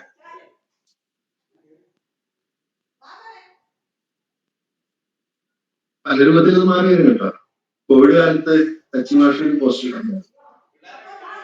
എവിടെയോ ഇരുന്ന് നൂറുകണക്കിന് ആളുകൾ നിങ്ങൾ പറയുന്നത് കേൾക്കുന്നുണ്ട് എന്ന് ധരിച്ച് ഒരാൾ ഒറ്റയ്ക്കിരുന്ന് സംസാരിച്ചാല് പണ്ട് ഭ്രാന്തായിരുന്നു, ഇപ്പൊ വെങ്ങാറാണ്.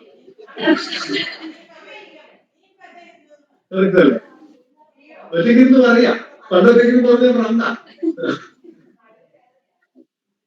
ഒരു പുതിയ സ്ട്രക്ചറൽ ഫ്രെയിം വന്നു. അപ്പൊ നിങ്ങളെന്നും ഭയങ്കര സീരിയസ് ആയിട്ട് സംസാരിക്കും. ആരൊക്കെ ആരും.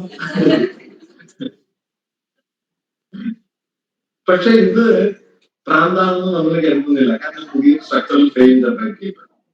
അപ്പൊ മാനുഷികമായ പ്രവൃത്തികൾ പതിയെ നിയത രൂപം കൈവരിച്ച് ഘടനയായി തീരും.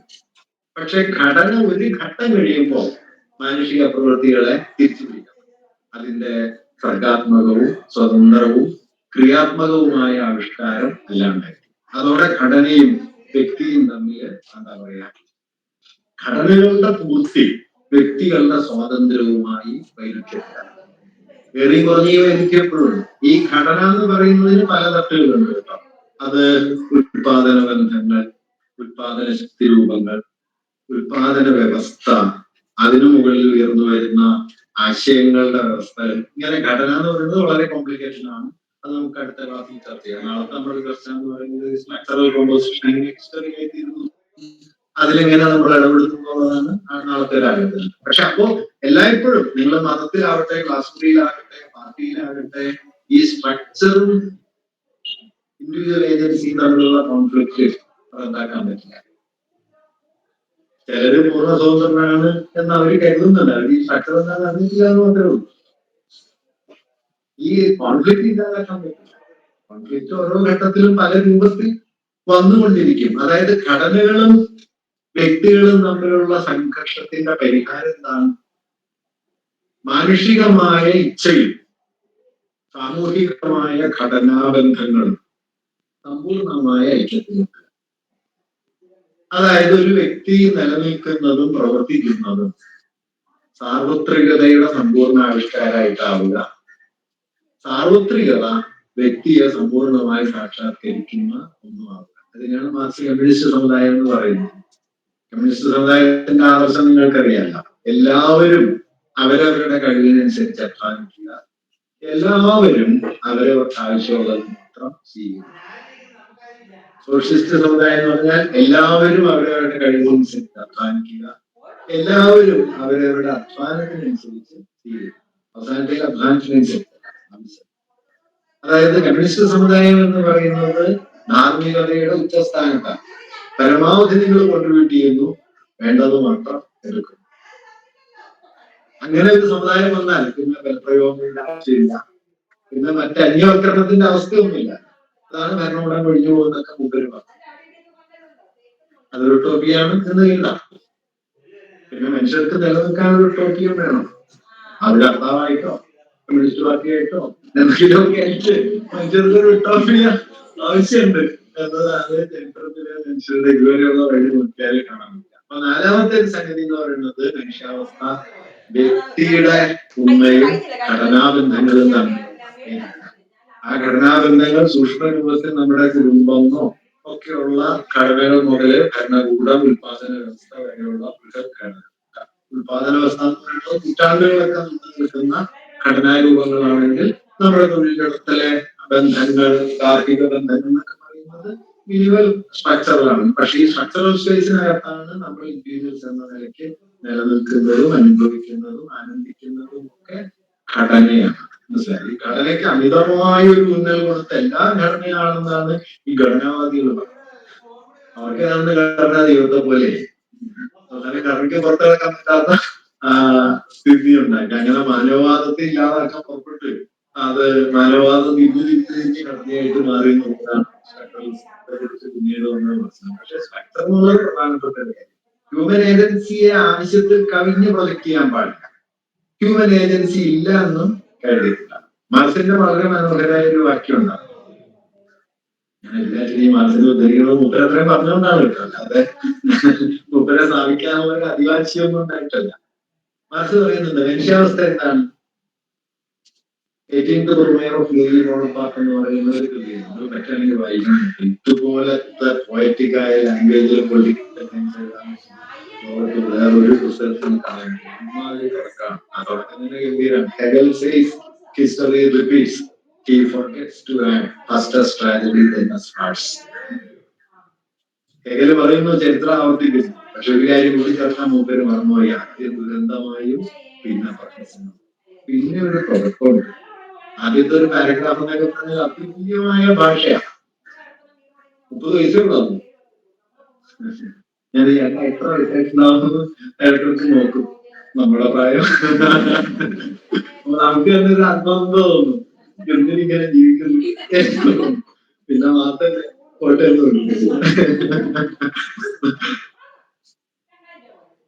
ഭയങ്കര ഭാഷ.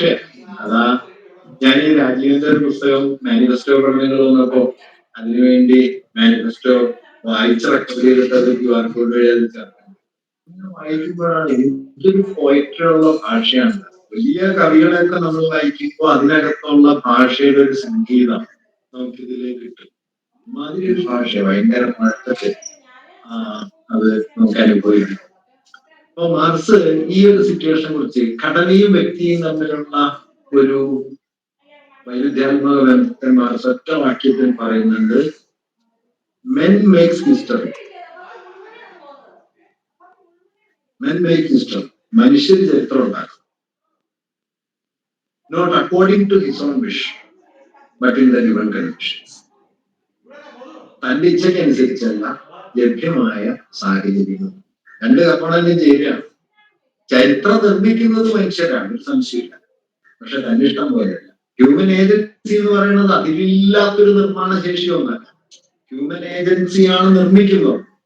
മാനുഷിക കർത്തൃത്വമാണ് വിധായകമായിരിക്കുന്നത്. പക്ഷെ ആ കർത്തൃത്വം വിതിൻ ദ ഗിവൺ കണ്ടീഷൻ. ഇത് തമ്മിലുള്ള ഡയലക്റ്റിക്കൽ എൻഗേജ്മെന്റ് ആണ് മനുഷ്യത്വം. Men makes within the conditions. അതിൽ നിങ്ങൾ മെൻ മേക്സ് ഹിസ്റ്ററി എന്നുള്ളതിനെ വല്ലാതെ പ്രൊജക്ട് ചെയ്ത് കഴിഞ്ഞാൽ മനുഷ്യൻ ചരിത്രം അപ്പാടെ ഉണ്ടാക്കുന്നു എന്നുള്ള അധികമാണ്. വിതിൻ ദ ഗിവൺ കണ്ടീഷൻസ് മാത്രമായ ഘടന മാത്രം ഉണ്ടാക്കി. അപ്പൊ നിങ്ങൾ ഏജൻസി റദ്ദായുള്ള കുഴപ്പം എന്താണെന്നറിയോ? സോഷ്യൽ ട്രാൻസ്ഫോർമേഷൻ പോസിബിൾ അല്ല. ഘടന ശാശ്വതമാവും, വിധി പോലെ ദൈവം വേഷന്മാരെ വന്നത് ഘടന. മറിച്ച് ഘടനയെ കളഞ്ഞാൽ മനുഷ്യൻ ദൈവം. മനുഷ്യനെ ദൈവത്തെ പോലെ ഒരു അവസാന ശക്തിയാണ്. അങ്ങനെയല്ല, മനുഷ്യന്റെ പരിധിക്കുള്ളിലേ പ്രവർത്തിക്കാൻ പറ്റും. അപ്പൊ പരിധികൾക്കുള്ളിൽ, ഘടനാബന്ധങ്ങൾക്കുള്ളിലാണ് മനുഷ്യൻ, ഘടനാബന്ധങ്ങൾക്കുള്ളിലാണ് മാനുഷികമായ ഏജൻസി. ഇതാണ് അവസാനത്തെ. പിന്നെ കുറച്ച് ഫിലോസഫിക്കലാണ് സ്വാതന്ത്ര്യവും അനിവാര്യതയും എന്ന് പറയുന്നത്. അല്ലെങ്കിൽ സ്വാതന്ത്ര്യവും യാദൃച്ഛികതയും അനിവാര്യതയും. എന്താണ് യാദൃച്ഛികം എന്ന് പറയുന്നത്? ആക്സിഡന്റാണ്. അനിവാര്യത എന്ന് പറഞ്ഞു കഴിഞ്ഞാൽ നെസസിറ്റിയാണ്, ഒഴിവാക്കാൻ വയ്യ. മാർക്സിസ്റ്റുകൾ കരുതുന്നത് എല്ലാ തരത്തിലുള്ള അനിവാര്യതകളും ആവിഷ്കൃതമാകുന്നത് യാദൃച്ഛികം. ഇത് പ്രപഞ്ച തത്വം, നിയമം, അത് വരുന്നത് യാദൃച്ഛികമായിട്ടാണ്. ഞാൻ ഇപ്പൊ മനസ്സിലാവുന്നതാണ്. ഈ ജംഗ്ഷനിലേക്ക് കിഴക്ക് നിന്നും വടക്ക് നിന്നും ഒരേ വേഗത്തിൽ ഒരേ ദൂരത്തിൽ നിന്ന് രണ്ട് വണ്ടികൾ ഒരുമിച്ചെത്തുന്നു. ആ പോയിന്റിൽ കൂട്ടിമുട്ടും. അത് അനിവാര്യമാണ്. പക്ഷെ എ എന്ന കാറും ബി എന്ന കാറും തമ്മിലാണ് അവിടെ കൂട്ടിമുട്ടി എന്നുള്ളത് യാദൃച്ഛികം. സി എന്ന കാറും ഡി എന്ന കാറും ആവാം, മറ്റേതെങ്കിലും കാറാണ്. പക്ഷെ കൂട്ടിമുട്ടുന്നുള്ളത് അനിവാര്യം. അതായത് അനിവാര്യതയുടെ ആവിഷ്കാരമാണ് യാദൃച്ഛികം, അല്ലാതെ അനിവാര്യതയുടെ വിപരീതമല്ല. നമ്മൾ അനിവാര്യം എന്നതിനെ യാദൃച്ഛികത്തിന്റെ വിപരീതമായിട്ട്, യാദൃച്ഛികത്തെ അനിവാര്യതയുടെ വിപരീതമായിട്ടാണ്. മറിച്ച് ഒരു മാർക്സിസ്റ്റ് അണ്ടർസ്റ്റാൻഡിംഗ് എന്ന് പറയുന്നത് അനിവാര്യമായ ഒരു തത്വം ആവിഷ്കൃതമാകുന്നത് യാദൃച്ഛികം. ഈ യാദൃച്ഛികത്തിൽ നിന്ന് അനിവാര്യതയെ നിർദ്ധാരണം ചെയ്തെടുക്കലാണ് ഇത് നമ്മൾ പറഞ്ഞ പ്രത്യക്ഷത്തിൽ നിന്ന് സത്തയിലേക്കുള്ള വഴി എന്ന് പറയുന്നു. ഒപ്പം തന്നെ മാർക്സ് ഒക്കെ ഇവിടെ സൂചിപ്പിക്കുന്ന, പ്രത്യേകിച്ചും എംഗൽസ് പറയുന്ന ഒരു കാര്യം, സ്വാതന്ത്ര്യം എന്ന് പറഞ്ഞാൽ എന്താണ്? അനിവാര്യതയെ തിരിച്ചറിയലും അതിനെ മറികടക്കണം. അനിവാര്യമായത് എന്താണ്? നെസസറി റിലേഷൻസ് എന്താണെന്ന് തിരിച്ചറിയും. തിരിച്ചറിഞ്ഞതിന് സമ്പൂർണമായി കീഴ്പ്പെടലല്ല, മറിച്ച് തിരിച്ചറിഞ്ഞതിന് ശേഷം മറികടക്കുകയും ചെയ്യും. അപ്പൊ മാനുഷിക സ്വാതന്ത്ര്യം എന്ന് പറയുന്നത് അനിവാര്യതയുമായി ബന്ധപ്പെട്ടതാണ്. സാധാരണ നിലയിൽ സ്വാതന്ത്ര്യം അനിവാര്യതയുടെ വിപരീതമാണ്. അനിവാര്യത എന്ന് പറഞ്ഞാൽ മാറ്റാൻ പറ്റുന്നതാണ്. സ്വാതന്ത്ര്യം എന്ന് പറഞ്ഞു കഴിഞ്ഞാൽ മാറ്റലാണ്. ഈ സ്വാതന്ത്ര്യം അനിവാര്യതയെ തിരിച്ചറിഞ്ഞാൽ മാത്രമാണ് സ്വാതന്ത്ര്യത്തെ ആവിഷ്കരിക്കാൻ പറ്റും. എവിടെ വരെ പോകാം. അപ്പൊ പുഴ നീന്തിക്കിടക്കാൻ പറ്റുന്നില്ല, നീന്തിക്കിടക്കാൻ പറ്റില്ല എന്ന തിരിച്ചറിവിൽ നിന്നാണ് തോണി ഉണ്ടാകുന്നത്. കയ്യെത്തി പിടിക്കാൻ പറ്റില്ല എന്ന ഒരു അനിവാര്യതയുടെ തിരിച്ചറിവാണ് തോട്ടിയെട്ടി പറയുന്നത്. അതുകൊണ്ട് അനിവാര്യതയെ തിരിച്ചറിയലും അനിവാര്യതയെ മറികടക്കലും, ഇതാണ് സ്വാതന്ത്ര്യം. മനുഷ്യൻ എന്ന് പറയുന്നത് സബോധ ജീവിയാണ്. സ്വന്തം ജീവിതത്തെ ചിന്താവിഷയമാക്കാൻ മനുഷ്യന് കഴിയും. മനുഷ്യന്റെ പ്രവൃത്തിയാണ് സ്വാതന്ത്ര്യത്തിന്റെ അടിസ്ഥാനം. ആ സ്വാതന്ത്ര്യം അനുഭവവേദ്യമാകുന്നത് ഇതിന്റെ അതിർത്തി ഏതാണ്?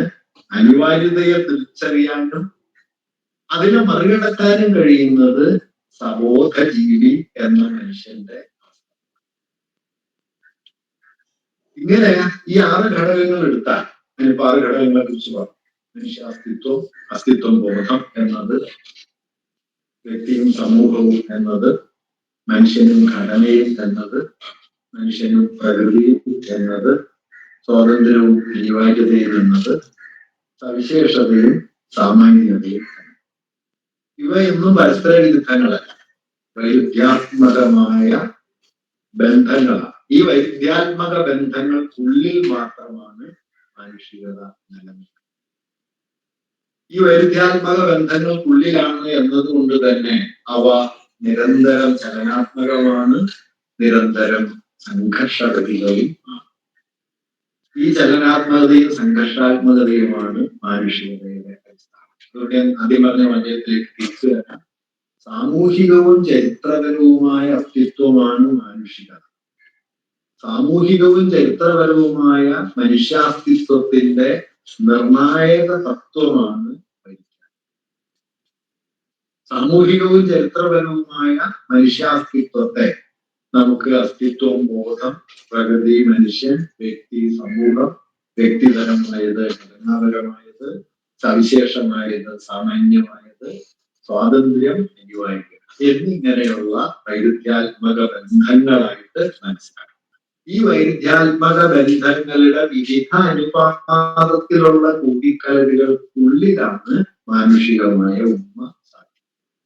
അതുകൊണ്ട് മനുഷ്യൻ ഒരു വൈരുദ്ധ്യാത്മക ജീവിയാണ്, ഒരു ഡയലക്റ്റിക്കൽ എക്സിസ്റ്റൻസ് ആണ്, എൻറ്റിറ്റിയാണ് മനുഷ്യൻ. അതുകൊണ്ട് മാനുഷികത അതിൽ തന്നെ വൈരുദ്ധ്യാത്മകതയാണ്. വ്യക്തി അതിൽ തന്നെ ഒരു സമൂഹ ബന്ധമാണ്. സമൂഹം എന്നത് മാനുഷികമായ ഇച്ഛയാൽ നിർമ്മിക്കപ്പെട്ടതാണ്. ആട്ടിൻപറ്റത്തെ പോലെ ഒരു പറ്റല്ല. മനസ്സിലായില്ല? വ്യക്തി സമൂഹ ബന്ധമാണ്, സമൂഹം മാനുഷികമായ ഇച്ഛയുടെ നിർവഹണം. മാനുഷികമായ ഇച്ഛയുടെ അഭാവത്തിൽ പറ്റമേ ഉണ്ടാവുള്ളൂ, സമൂഹം ഉണ്ടാവും. സാമൂഹികതയുടെ അഭാവത്തിൽ മാനുഷികതയും. ഇതാണ് മാനുഷികതയും വൈരുദ്ധ്യാത്മകതയും എന്നാണ്. ഇനി ഇതിൽ പറഞ്ഞ ഒരു ഘടനയും വ്യക്തിയും തമ്മിലുള്ള സംഘർഷം, വൈരുദ്ധ്യാത്മക ബന്ധം, അത് മനുഷ്യ ചരിത്രത്തെ എങ്ങനെ രൂപപ്പെടുത്തുന്നു എന്നതാണ് നമ്മുടെ നാളത്തെ ആലോചന വിഷയം. ചരിത്രത്തിന്റെ വൈരുദ്ധ്യാത്മകത.